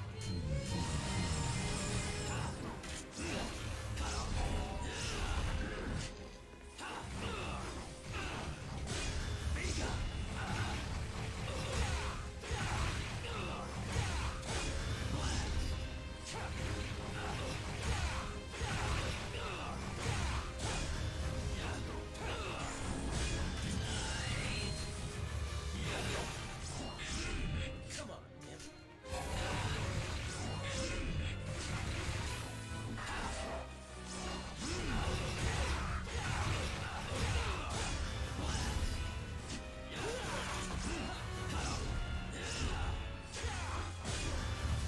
Dang, that was almost the perfect punish. I was so excited to hit that.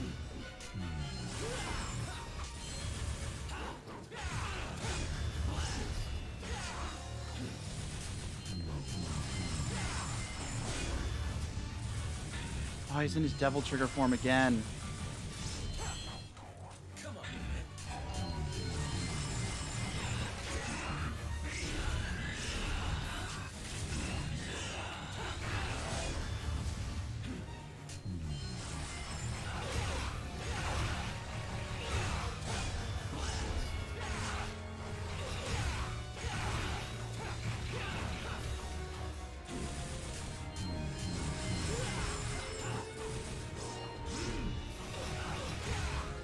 Okay, so it seems like any attack he does, like...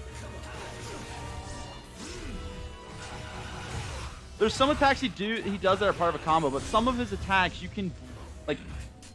Okay, so any attack of his that isn't a counter that he starts against you, if you catch him during it before he finishes it, you're able to just put him into stun.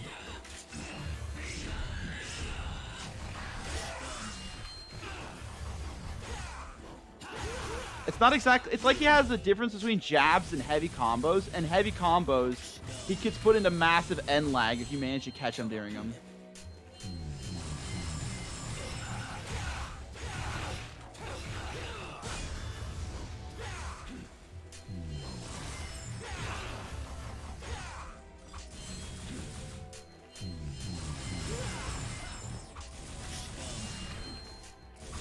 Come on, Imp.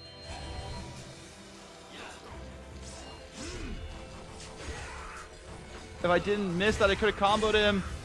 Because he's about to hit double trigger. Yeah!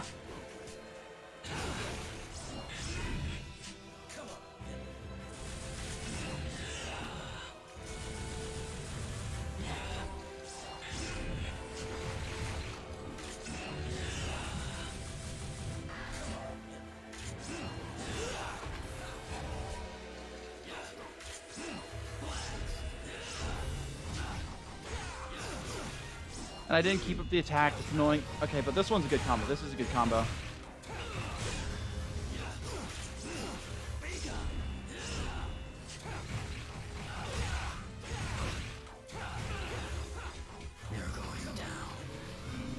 Haunt him. Already good. Got a decent amount of Devil Trigger up.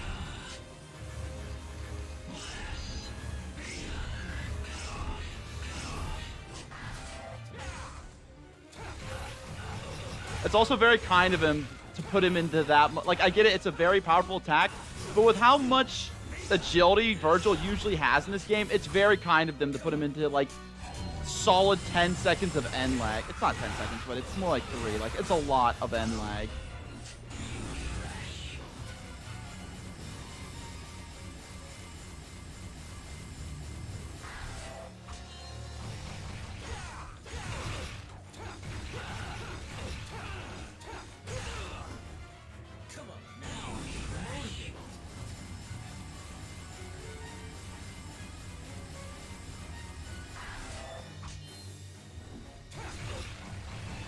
So he's sheathing his sword. Is that what he's doing?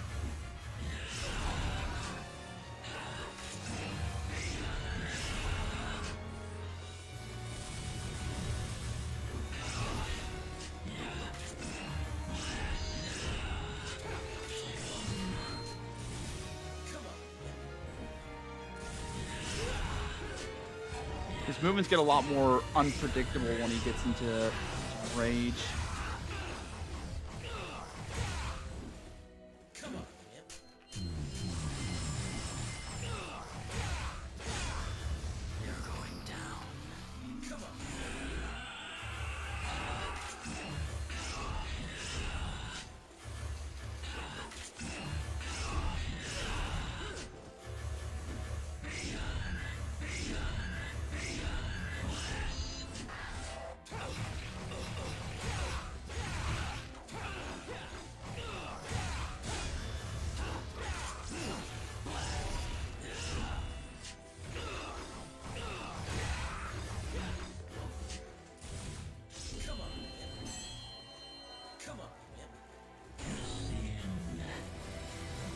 Okay, I should get a little bit of free damage against him here too when he comes out.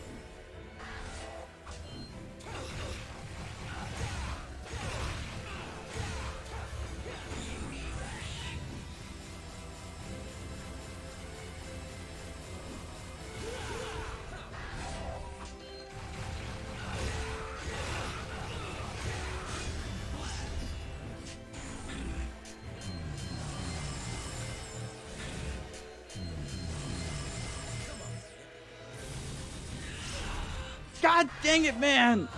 Ah, it's getting better though, and I do like that they give you more opportunities to punish him the lower he gets.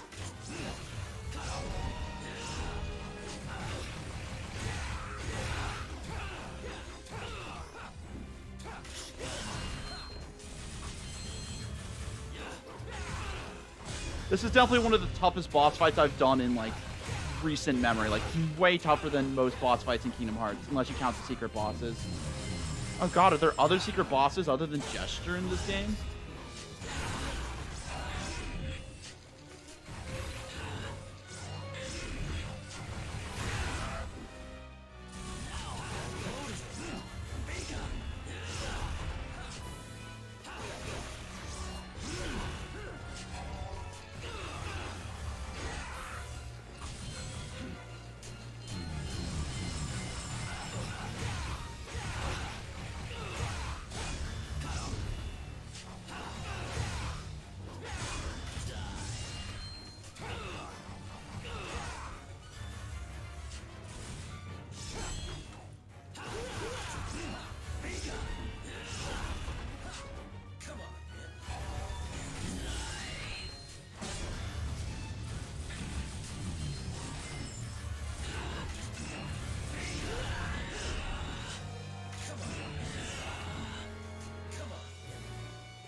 He should be coming out of Devil Trigger soon.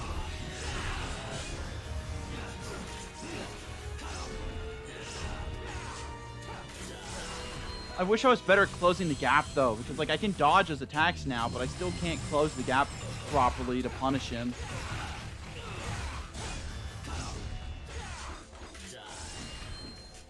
Come on, wimp. Come on, wimp.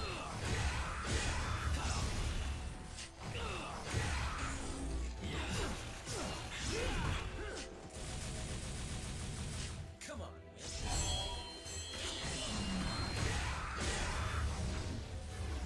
Come on,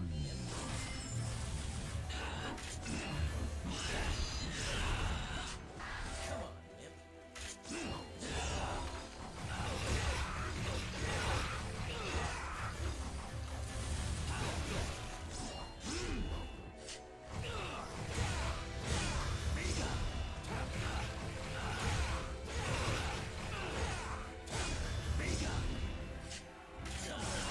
Damn.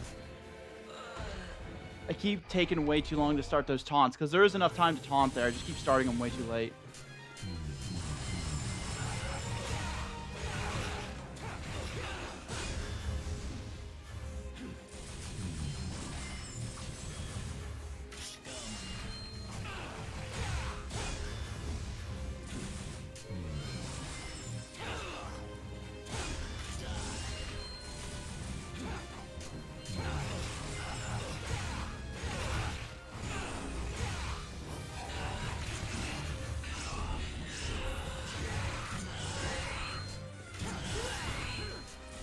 Come on, wimp.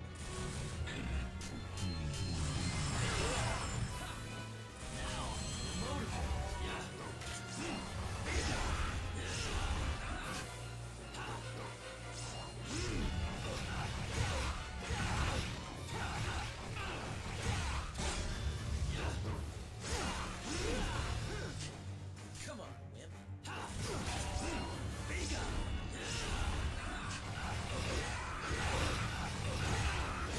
I feel like I animation canceled my knockdown there. Like when I got knocked down.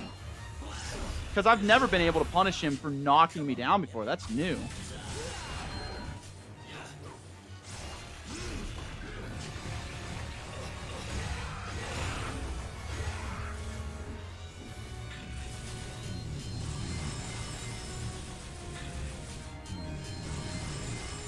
Come on, wimp.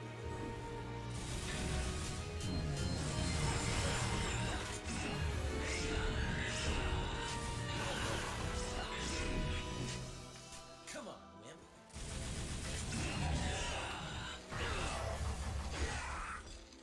Come on, do your long range attack. Come on.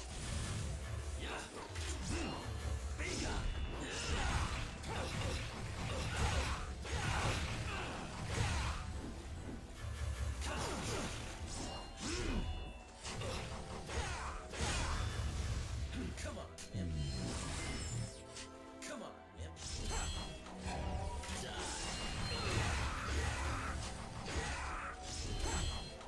Come on, wimp.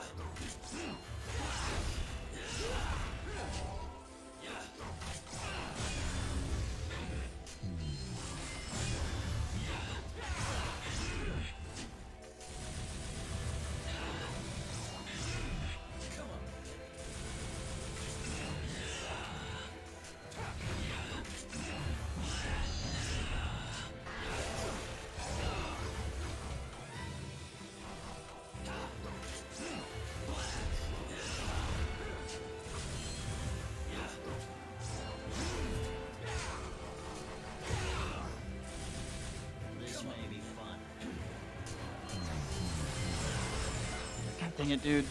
When he starts winding that up, there's no way to know if it's going to be a triple or not. So when I start that teleport dash, if I commit to it and it's the wrong type, I'm just going to get myself hit.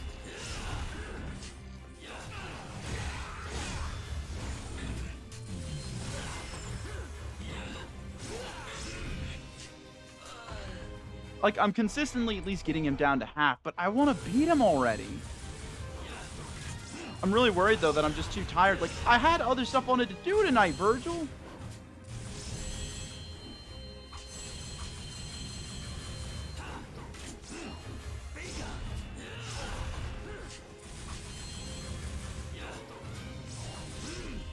Like, to stop being hype in Arako, and it's just getting embarrassing now.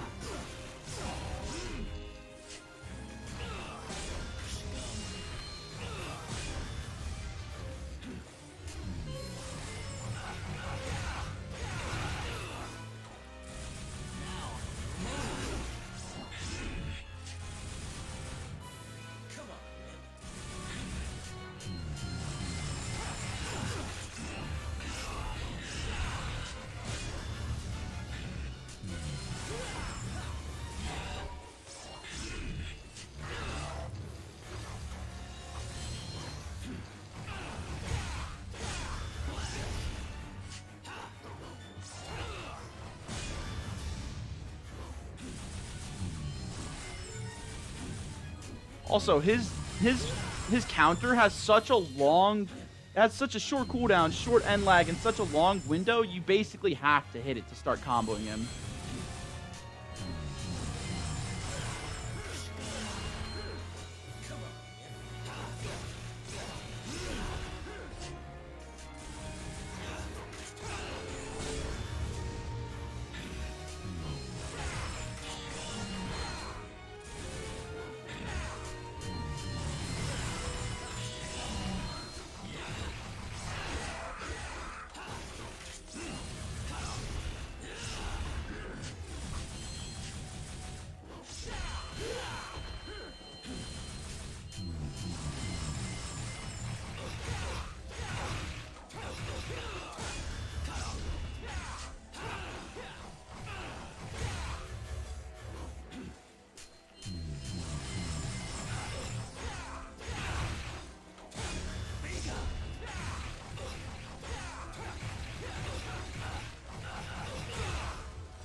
This may be fun.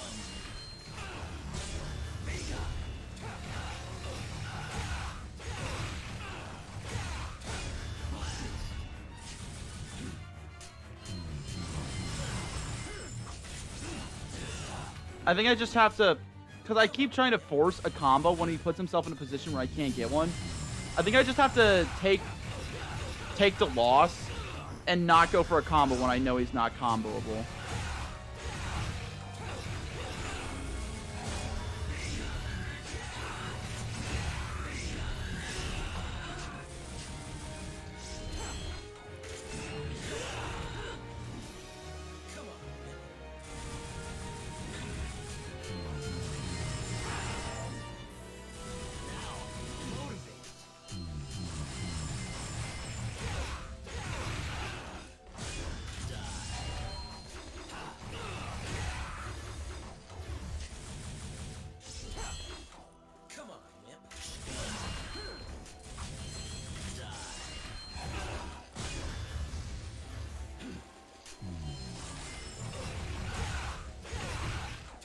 I was gonna be so sad if I missed that window to punish.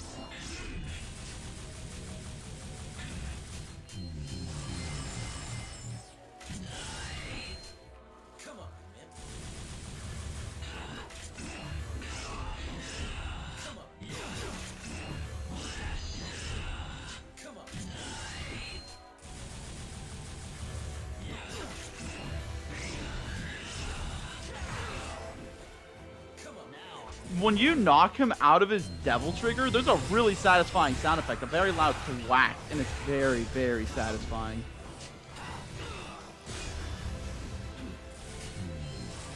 They're going down.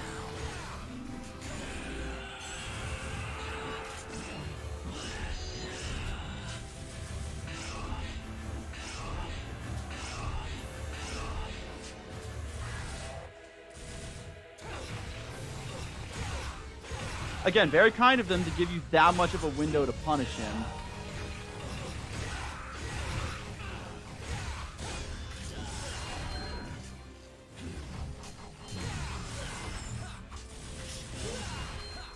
Come on, Imp.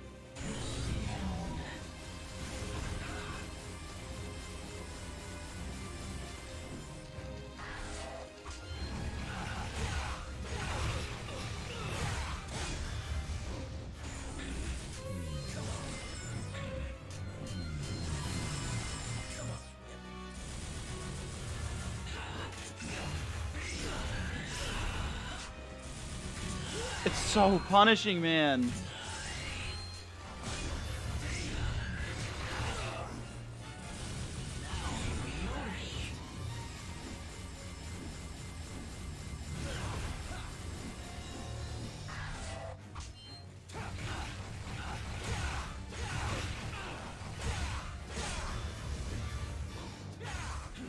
Come on, Imp. Come on, Imp.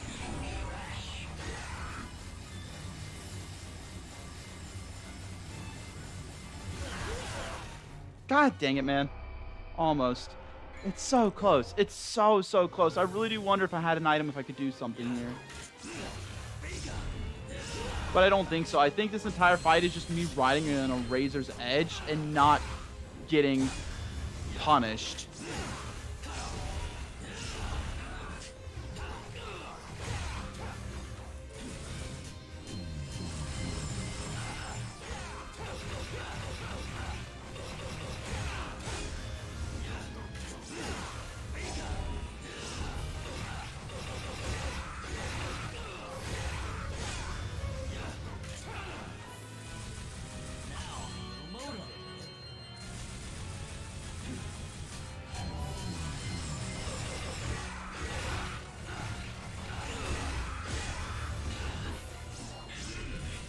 Come and get me.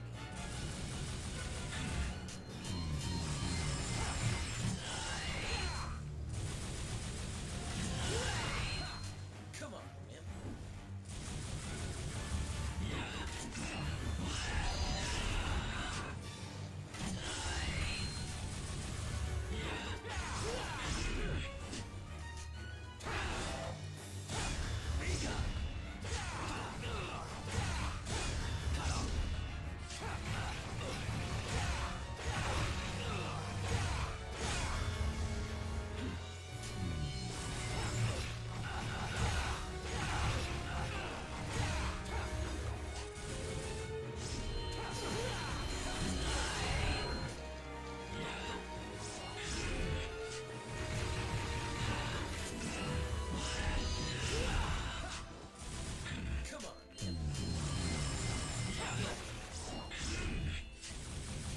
Come on, Imp. Come on, Wimp.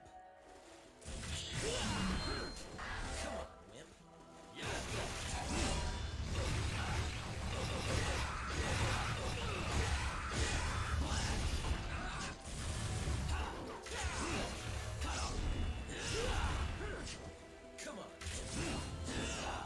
Come on, Imp.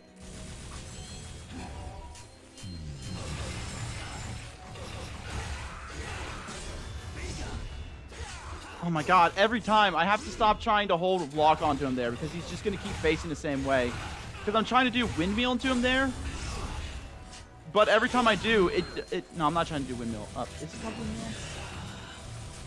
I think it's called hurricane. I think I'm trying to do the forward Y combo with him every time there when he teleports up. But because you're initially facing forward, the inputs still count forward, so you just do windmill instead, and it's really frustrating.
He gets a lot more aggressive in the second phase. Damn.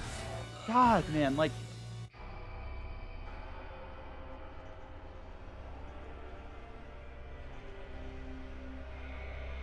There we go. That's better.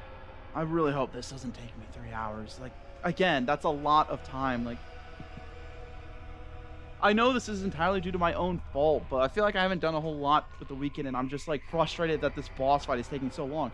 I wanted to maybe start another game, but no, I've been getting my ass kicked by Virgil for 2 whole hours. Jeez. But I'm getting better at the fight, but just so I can beat him once.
I got him finally, man. Phase 2 question mark? Please, God, no. Being defeated. What's wrong? Is that all you got? I have a feeling we can't really win into him, though. Either he's going to pull some BS and beat us anyways, or we're just going to stalemate.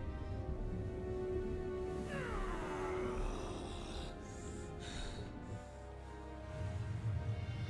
portal to the human world is closing, Dante. Because the amulets have been separated. Let's finish this first. I have to stop you. Even if that means killing you. I've seen trailers for Devil May Cry 5, so I have a feeling you don't stop him.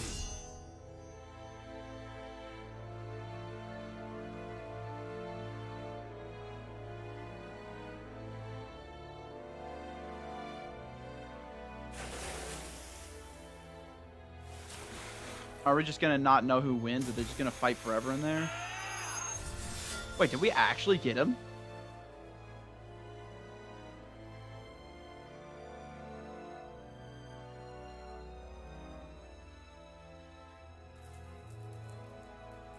I have a feeling this doesn't last, though.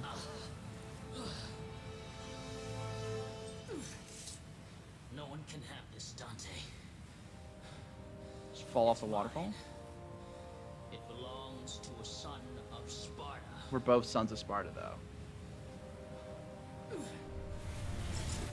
Leave me and go.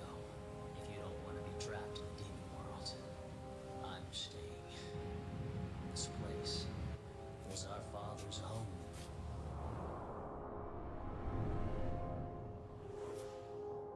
Man, dude just could not let us have the win. And I'm guessing we choose to take our attachment to the human world over the demon world, so we don't stay. But there's the sword. Are we going to get to use this in New Game Plus, question mark? But you need both the amulets and the sword, so we don't get the Power of Sparta, we just get the sword. Dang.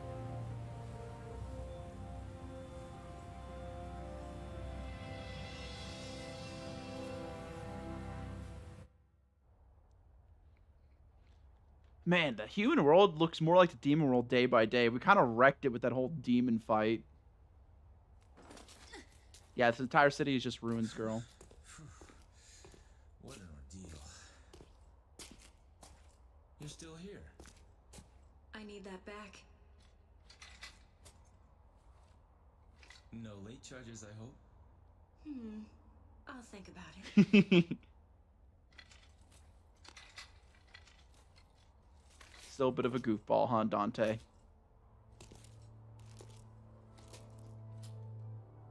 We should be fine for now. But I'm sure they'll be back soon. Very soon.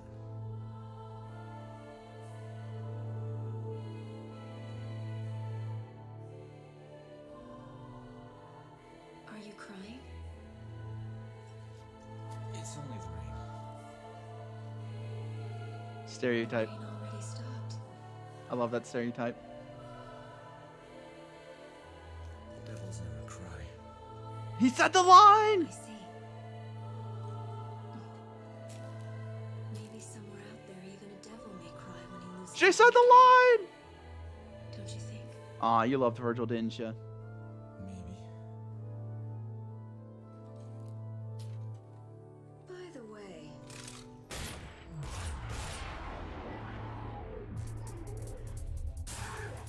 looks like we're gonna be busy for a while.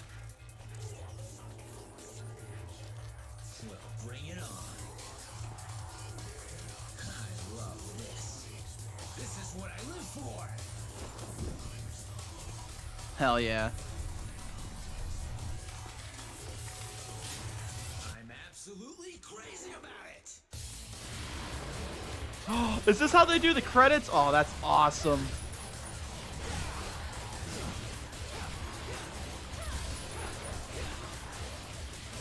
Oh, and it keeps track of how many kills we get?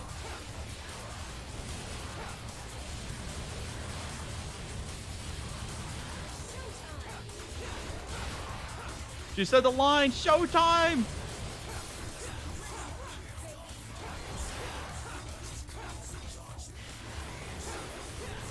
I guess you could say in this game, Devils May Cry.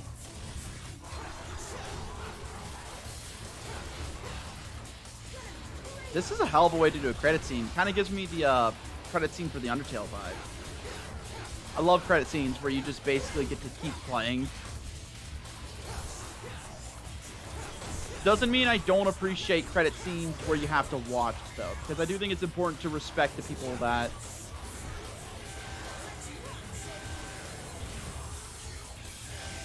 I can swap weapons. Nice.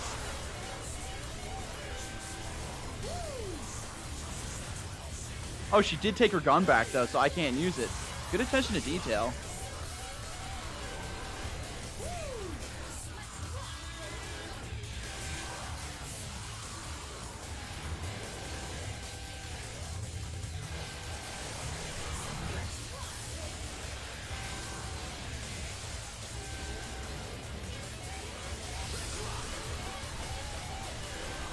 Stunts? Are you telling me they use motion capture for this? They did! Holy crap! Who was doing these stunts? How many of these stunts are motion capture? Are you telling me that a lot of the... I mean, makes sense. It'd be hard to do a lot of these animations, like, just gauging off some of the animations they had in game, but still... Motion capture for all these stunts? I want to see the footage for these stunts. I absolutely love it when video games use motion capture. It's so cool. I don't know if you... I don't know if you guys have ever seen it, but that's exactly how they got a lot of the animations for 7 Days to Die. And looking at the guy doing the motion capture, because I have hundreds of hours in 7 Days to Die, it's just fascinating seeing like the dude be like a real life zombie and seeing all the animations he does. Like I can tell each zombie type just off the animations he does, and it's really impressive work. Doing motion capture is not easy work.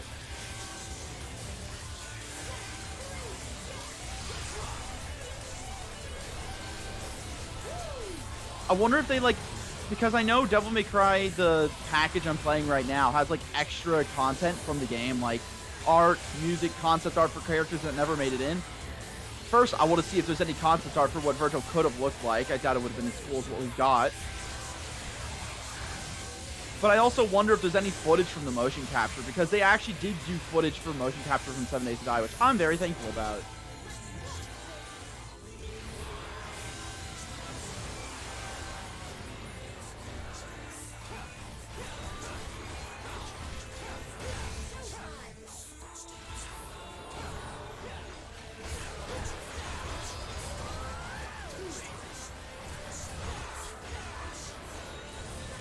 Can we get 100? Can we get 100? Come on, 100, 100, 100, 100.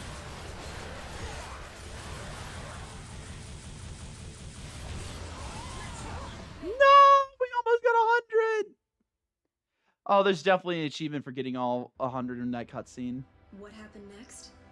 Nothing really. Oh, because she was narrating the intro, I get it. All the remaining devils, and that was it. He rebuilt his studio. Oh, he looks so much more refined. Why is he dressed like that? Including him? To ensure that monsters like my father never come about again. And he promised to help me hunt down the demons, even though he's part one himself. But now I realize that there are humans as evil as any devil, as well as kind and compassionate demons in this universe. At least I've found one so-called devil who is able to shed tears for those he cares about. That's enough for me to believe in him. Yeah. Please say the name of the Please get a phone call. Say the name of it. Oh, speaking of a kind devil, he finally decided on a name for his shop. It took him quite a while to pick one.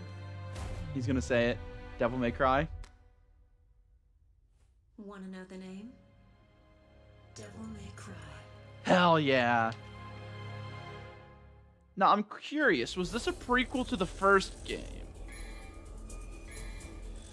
Or is the first game not even canon anymore? That is the question, but it's not like... I don't want to look that stuff up. Oh, is that a clear for... Oh my god, 638,000 damage? How tanky was Virgil? Jesus.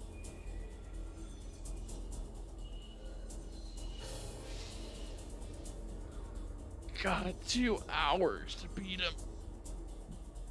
2 hours is ridiculous.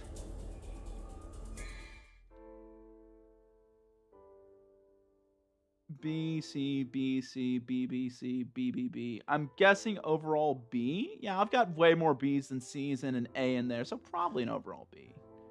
And you can see the secrets I found as well. I completed 2 secret levels. No, I unlocked hard mode. With any character? Yeah, I can play Virgil now, can't I? Oh my god, that's so much stuff. They got costumes in this game? Oh, that's sick. And I think that's all the monsters in the background that they did it in the first game. They have all the it's either just all the monsters or it's all the bosses. It looks like just all the bosses. We got the King chess piece, the big Wraith, which I wasn't a fan of, the Gigapede, Beowulf, the horse Cerberus, I think, is that on the left? Yeah, that's Cerberus. And the big old goopy guy in Virgil middle. Yes, please. Yes, I would love to save.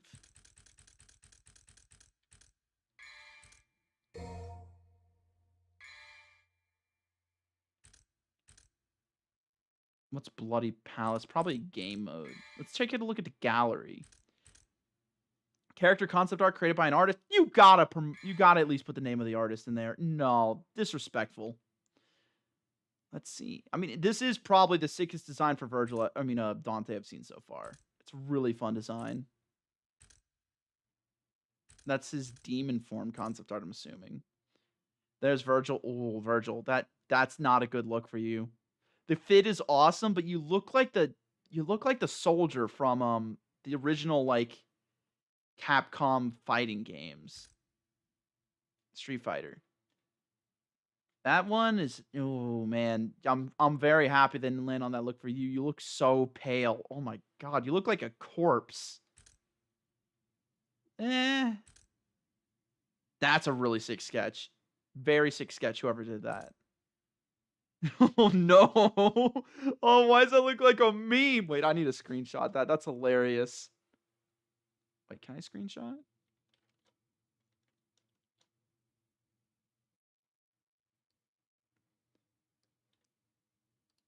I'm gonna send that to Vinny. He'd love that. Alrighty. Wait, I can zoom? Well, let's find a sketch I want to zoom in on first. Like this one. Okay, it's a little bit of a zoom. Not a big zoom. I think this is my favorite concept art of Virgil so far. Absolutely. There's Lady. Yeah, she has a scar over her nose, but that's usually like the scar from a broken nose, isn't it? Who broke her nose? This is her design without the bandage on her leg, which, did she put that on sometime in the game, like after we fought her? Or is that like because of, or is that just how she rolled in? I don't remember. Oh, there's her father that she shot. Again, I wasn't actually expecting him to shoot her. I mean, expecting her to shoot him. Like, after she said, please save my father, I thought this was going to be, oh, he was possessed the whole time, and that's why he's got those weird wavy lines on the side of his face. It's like he's being possessed by something. But no, he was just a really bad dude. Which, yeah, I guess that's the parallel. That's the foil to Dante here, aside from Virgil, of course. In, like, terms of, like, I mean, she said the subtext out loud. Like, there's demons as good as any human, or devils as good as any human, as they're called. And then there's humans as evil as any devil. Yeah. Well, I'm at least glad she learned not to shoot every devil on sight anymore. Aw, Jester, my favorite character by far. But Arkham's canonically dead, so we probably won't see him in future games. Unless they separate him from Arkham. That'd be really sick. I'd love to see Jester return. Wraith, which I don't care for. A lot of these enemies I don't care for. This was a funny concept. This one did catch me off guard. I like this one.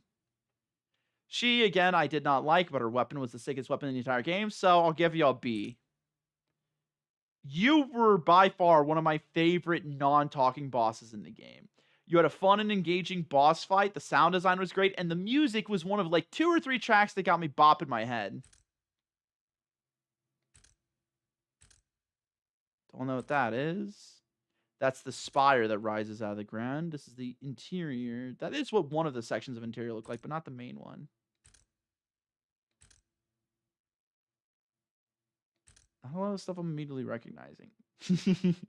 I like that art. That's a very chill art of him. It's a wild looking art.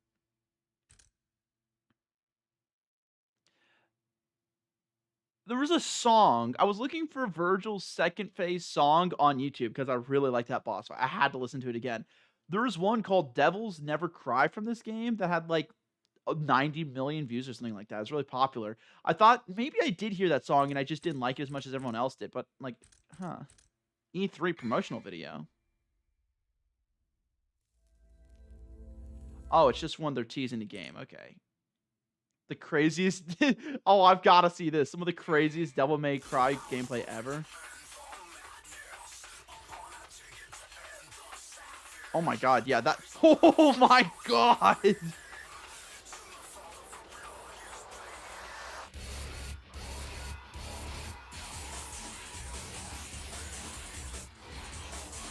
I don't know about that second clip, but that first clip was a strong one to lead with. Holy crap, dude. The stuff some people can do? No wonder I struggled so much. I'm a scrub. What weapon was that? Probably from Gunslinger.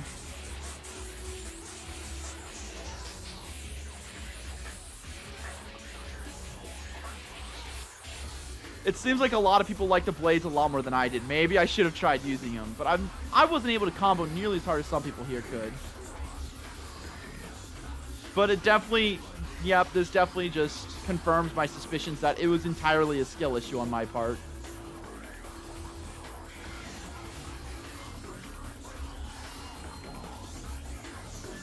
I don't remember him using that attack.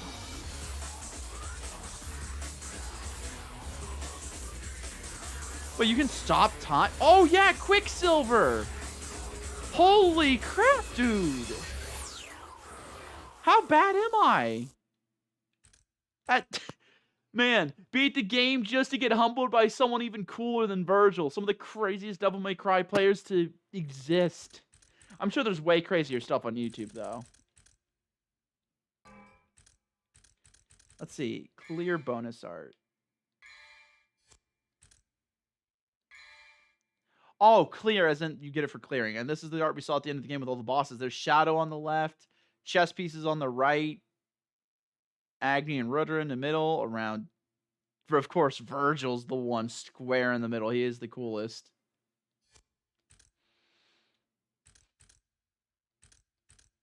There's just more logos. Is one supposed to be higher res? I'm not sure. Oh, is this... This is art I haven't unlocked yet, isn't it? I see. I probably get different backgrounds for clearing on different difficulties, different ranks, and also with Virgil versus without Virgil. Okay, that's fair. I'll click on Bloody Palace, but this is just more game. I don't want to play it. Yeah, it's just more game.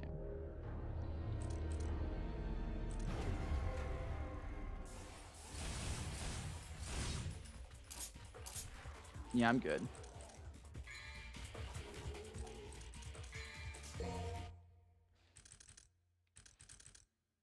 Well, there's hard, but... Yes. I already saved. Oh, there we go. I will start up Virgil. I'm not going to play as Virgil. I think I'm going to end stream here. I've been going at it for almost 3 hours. But I am willing to start Virgil because I want to see if he's got cutscenes. If he has his own story, I might come back and play again. But I didn't do it in Kingdom Hearts Chain of Memories, justifiably, and I might not do it here. Devil May Cry. Normal.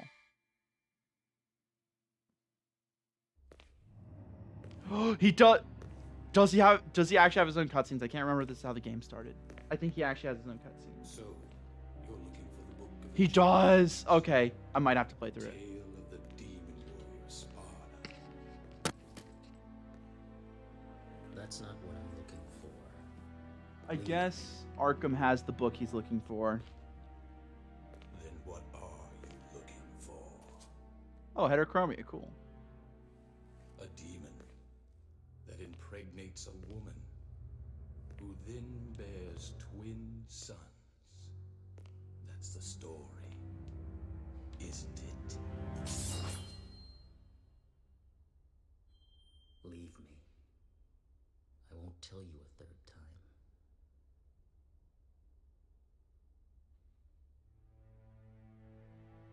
People inherently fear evil.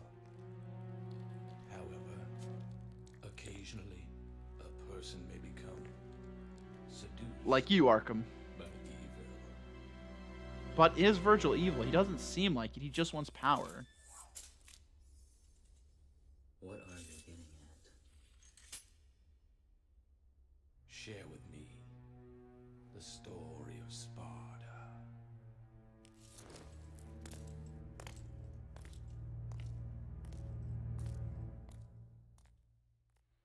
Yes, but what is with the weird wavy stuff on his face that moves? Is he The actually activation possessed or method not? is as I described before. It should be a simple matter for you. I will go to his place. I believe that I know where the item we seek is located. You should dispose of any obstacles quickly.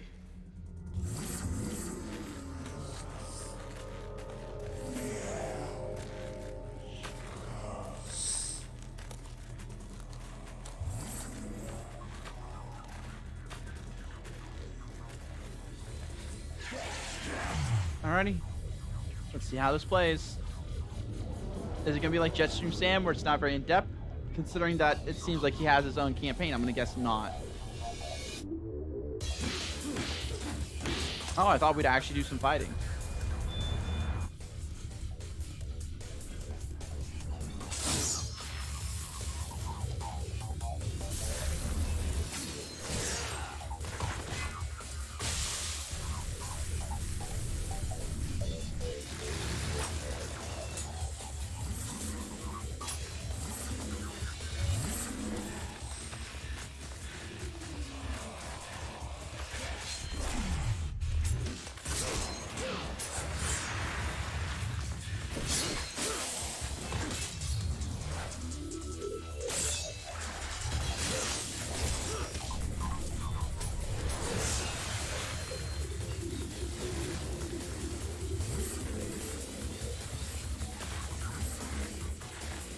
Yes, he looks so much like Dante when his hair's down.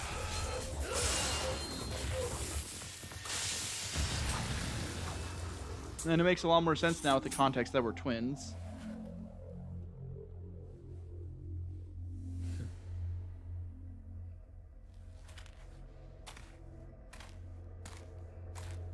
I wonder if that's why he puts his hair up, because he doesn't want to be reminded of how much he looks like his brother. This is so weird. I have to tell Vinny about this. Like, this is extra layer of WoW for me because I am a twin, believe it or not. It begins. But I don't think my brother and I have dueled a lot, but I don't think we've ever dueled to the death. If we could respawn as well, I think we would.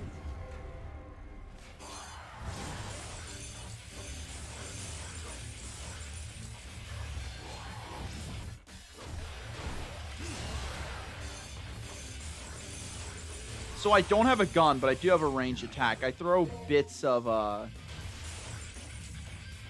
magic.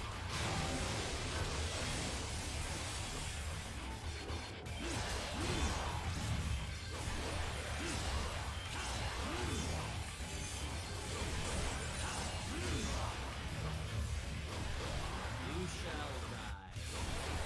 You shall die. You shall die.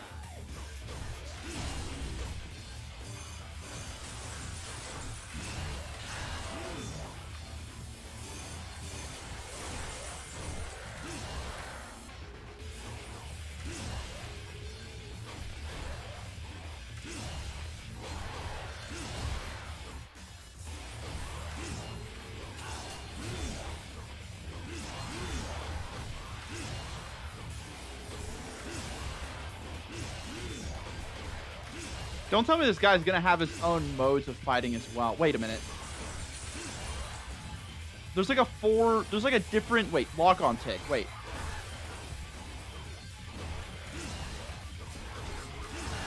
Does that just show me their health? It does, fascinating. So Virgil can see the health of his enemies. I wonder if that's significant. Does he do different things to them based on how low they are?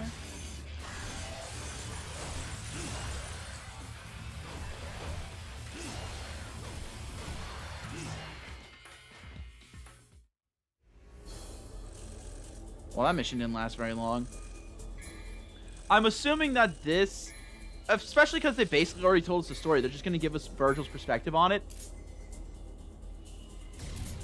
Oh man, does this mean we have a scripted loss at the end of it? I don't know. It's probably not going to go through the entire game. It's probably just going to... Ooh.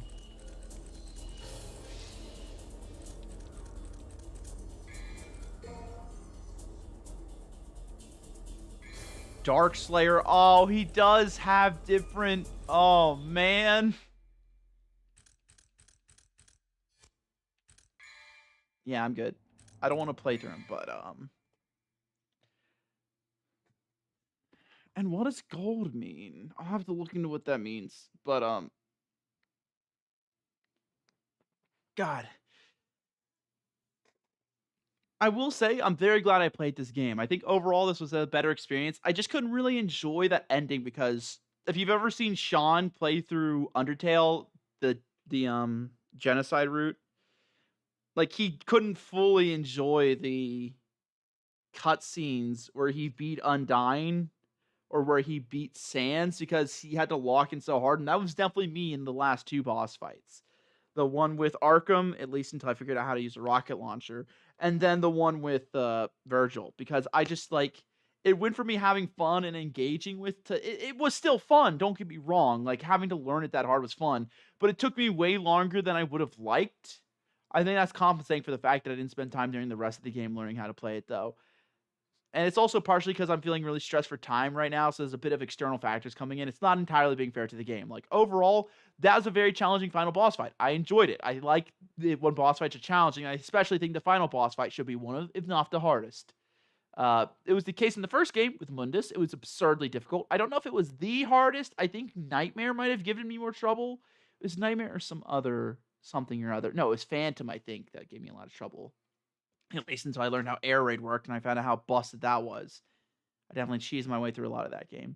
Overall, my thoughts on this game, I think this is a really solid addition to the Devil May Cry franchise. In fact, I would believe that this is part of what drove the series. Again, this is my own speculation. I don't know the actual history of the game. I would believe this is what kind of revived the series after how abhorrent the second game was. Like, I really just...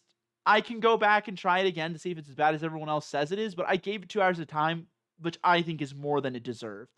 First game was solid start. It executed it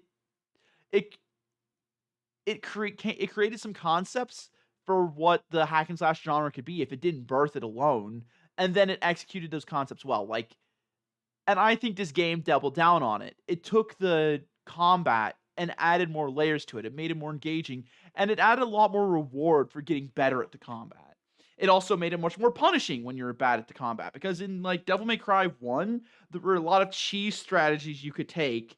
Like air raid was absolutely busted. If you had Devil Trigger, like if you just bought a few or found a few purple orbs, you could cheese your way through a lot of boss fights. They also had the invincibility star, which was just really unhealthy for the game because it was just a crutch that allowed you to skip some of the like parts of the game that are supposed to define the series. Because what does set this aside from a lot of other hack and slashes like Kingdom Hearts is that the style system. You're supposed to think about your moves, execute them well, and if you can't do that, you're going to be playing suboptimally compared to someone else who can.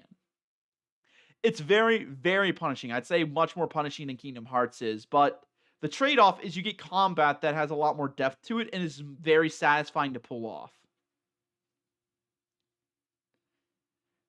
Yeah, I could just yap about this game for days. Oh yeah. So again, I'm flabbergasted. I guess I shouldn't be so surprised in hindsight, but it was a pleasant surprise that they used motion capture for this game. Again, I would love to. I'm gonna take a look and see if I can find like motion capture footage for this game.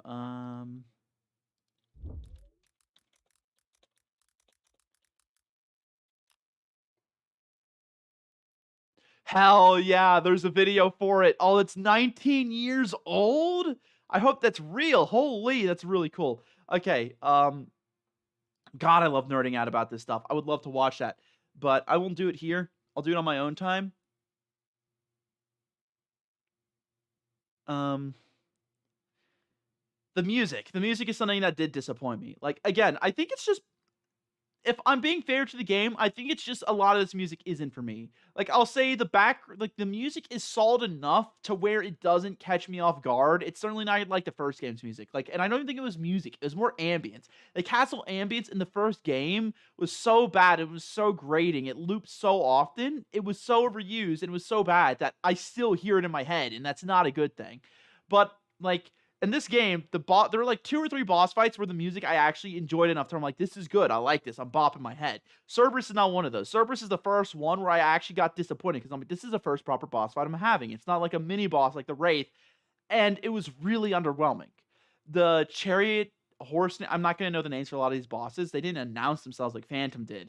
The Chariot Horse, and there was another one. The second boss fight with Virgil. They were both had really solid soundtracks. I think those were my 2 favorite soundtracks in the entire game. A third best would probably be the final boss fight with Virgil, but again, that was really underwhelming for the final boss fight of the game. Yeah,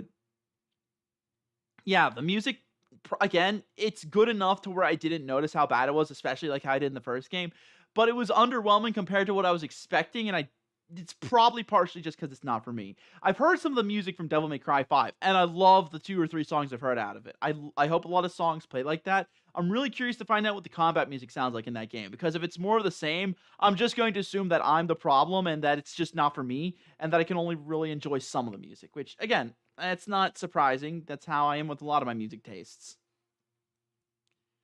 I love the weapon designs they had in this game, and the weapons were very satisfying to use overall. Again, Agni and Rudra, I just didn't click with when I tried them, and it's partially because I don't think I gave them enough time. I think I tried them for like 5 minutes and said I'm not keeping these. Partially because I was so addicted to the nunchucks at that point, I wanted to keep trying to stick with the sword primary, which I gave up on after I found the electric guitar. I'm glad I kept the electric guitar as long as I did. Again, I'm sad because I don't think I got as good with it as I could have, but landing directional inputs, when they're not inconsistent, it's just the way your character faces can feel that way. Like when your character gets turned around in combat or an enemy you're fighting jumps behind you, the inputs you have to do a certain move have just now completely changed. You have to do them relative to where the enemy is. You can't just do the same input every time. And that means for some weapons where the combos take longer to execute, which gives the enemies more time to move around, it feels like it's harder to execute those combos because you have to be more precise and diligent with your inputs. I started feeling that way a lot with the Virgil combat, and that's why, like, when he started doing the jump above you attack, like, cut off, I had to stop trying to go for, windmill there, or not windmill, God, whatever the forward Y combo is on that, because every time I would just do a windmill, because since he went in front of me, but I was still facing behind him, I'm now facing behind him, and I'm doing the wrong move. But that's just some anecdotal evidence for my personal taste viewing some of the weapons. Yeah, I think these weapons were better than the weapons in the first game because they gave you 2 swords. And when you only had like 3 or 4 weapons in that entire first game, giving you the same weapon type twice feels like you're not really giving you much of a difference between weapons. I think the only difference between the electric sword and the regular sword was that aside from having different moves that you could purchase, it attacked slightly faster, did less damage as a trade-off, and had different combos. But that's it. Most of the attacks played out like the original sword, so aside from how busted Air Raid was, there wasn't much incentive to use it. And that and Air Hike. It was purely the abilities you bought with a sword that made that sword in this game. Whereas a lot of the weapons in this game, I feel like had a lot more identity. I didn't get to play with... Wait a minute. Before I leave, I'm going to actually load up and see if we actually do get to play with that. Wait. There we go. I'm going to load up this.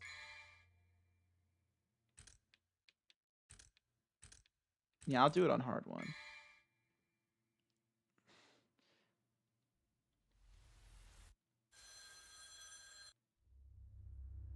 Customize. Whip. And do we get... No, come on, man. You can't show me a model for the sword, show me picking up the sword, and then say you don't get the sword. That's not cool. Does Rebellion get stronger? Oh, man, that is supremely disappointing. I get to keep Lady's gun, but, man, that is really disappointing. Even in, like, maybe, again, there's a way for me to get it that I just don't know about. But in the first game, you still got to keep Sparta's weapon in New Game Plus. That's supremely disappointing. Damn. Let's see what the other styles do. I'm curious.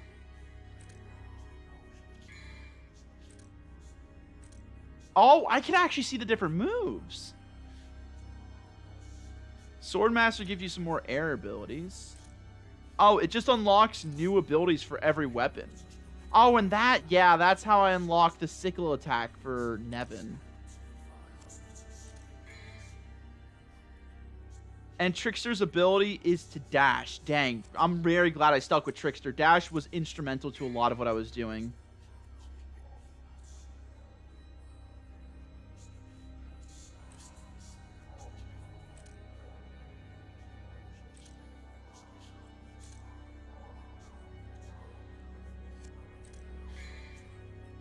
Block and charge. Wait, you can just fully block moves?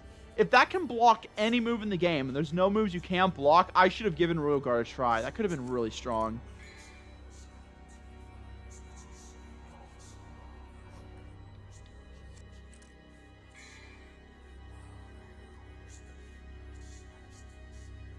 Cool. But it looks like you can only do that with Devil Trigger? Or maybe that's just how they differentiate it from you.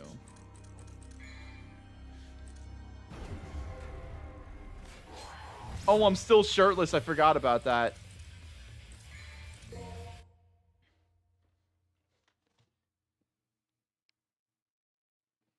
Oh, man.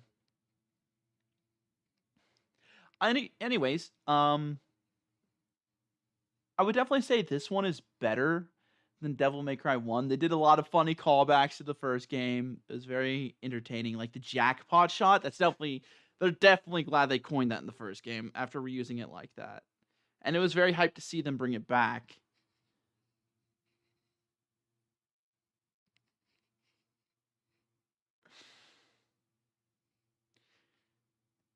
I feel like a lot of the hype for this game for me personally started dying down near the end. The second boss fight, I think, with Virgil was the peak of the hype for me because Hell slowed the game down so much and not in a good way. Refighting all the boss fights felt tedious. That chessboard fight was a fascinating fight overall, but a little bit frustrating at times. And the third boss fight with Virgil it felt like the difficulty was just cranked a little bit too high for it to really be hype. Like, it felt like the stats were it felt like on top of giving him a few extra moves to make it really hard, they just cranked up the stats on him to max. Like, I don't know if that final boss fight was the only damage I did, but if it was, it said I did like 600 or 700,000 to him. Again, that's probably just because I'm really bad at the game. You know, comboing him more frequently and letting him get less Devil Triggers off means he would have sustained less. But it created a fight where it felt like I had to sweat as hard as I could to beat him, and that broke my immersion for the build-up of the game. It broke the pacing.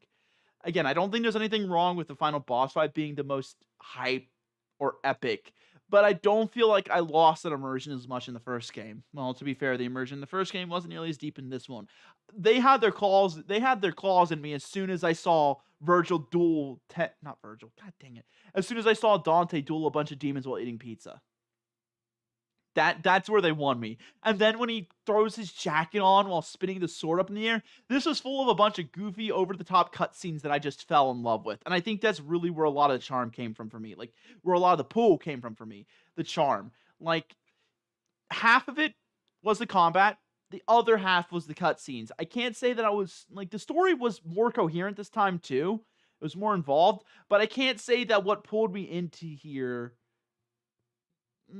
I mean, I say, oh man, only these two things pulled me into game, but they're like the two main aspects of the game. I guess I just keep being disappointed over how lackluster the music was and how the game pacing felt like it slowed down near the end there. I feel like I'm just rambling over a few hiccups that I got caught on that I don't think ruined the overall experience for me. Would I play this game again from the start? Maybe not. I don't think there's that much replay value there. The same for Devil May Cry 1. That might change for 5, though. Because I think this game is getting there. I think this game is getting to the point to where if some of the boss fights that felt like more of a slog were gone, and I knew the combat a bit better, and I could get through the game faster, I might be willing to consider playing it through on a harder difficulty, as opposed to MGRR, where I absolutely want to play it on the higher difficulty. Though I think that's mostly just due to the pairing system that I like so much from that game. Which, again, if I played Royal Guard and I unlocked parrying proper, I might have enjoyed it a lot more. You can kind of parry here where you attack enemies, but the parries aren't nearly as punishing to the enemies as they are to you. You, like, break even about half the time, and the other half of the time you actually get an advantage you can push. Which, again, as I learned when I was fighting with Virgil, a lot of the parries I did were opening me up to opportunities. I just wasn't good enough or didn't know yet about those opportunities it was opening me up to. I do appreciate, though, and again, I think this is because I got used to a lot of games that do. I appreciate that this game doesn't pull its punches when you get, like, into it.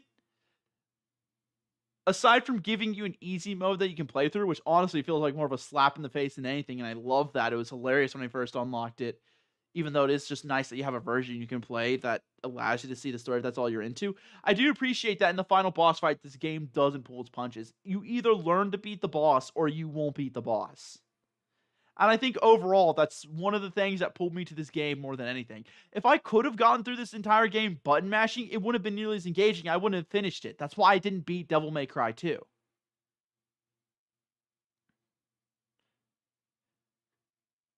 Anyways, these are all just incoherent ramblings that don't really have much structure or sense to them. I feel like I've given some good criticisms about the game. I just wish I knew how to break it down better than that. Yeah. I think I'm going to finish up the stream here.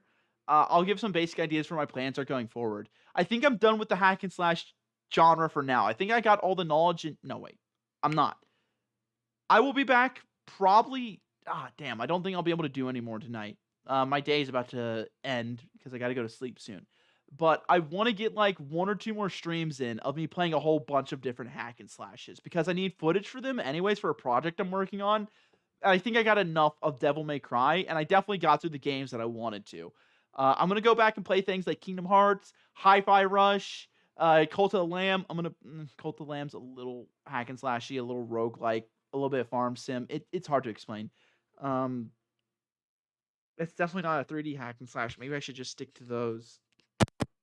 But anyways, I'm going to go back through, play all those games, and get my thoughts on them, how their gameplay feels, and also just get footage for them for a project that I'm working on. And then I think my dedicated playthroughs that I'm going to continue going through is I'm going to play through either Chrono Trigger, Final Fantasy, or I might start on Souls-like genre, the franchise. I feel like Souls-like is really going to be hit or miss for me. I feel like the Souls-like, because I really do like punishing games. I played through Valheim, and I played through Terraria on its highest difficulty. I feel like Souls-like is a genre that's either going to get me instantly, is going to take some time for me to get into, then I'll be into it kind of like I was into this game, or I just won't enjoy. But I do have a bit of faith that it's going to be the first option.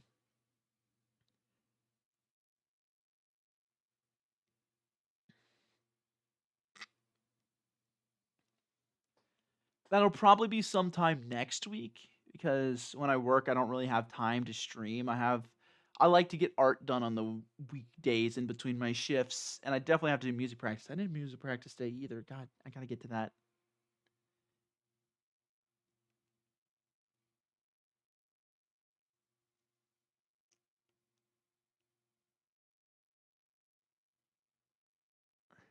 Alrighty, well, it just sounds like I have things to get to, so I'm gonna end stream here. I'll probably be back next week to play through a few hack and slashes, and then I'm probably gonna take like a week or 2 break entirely while I work on some projects. We'll see how that works, but I know I will at least be back next week to play through a few other hack and slashes. So again, I don't know who I'm saying this for. This is mostly just for me because there's no one here, but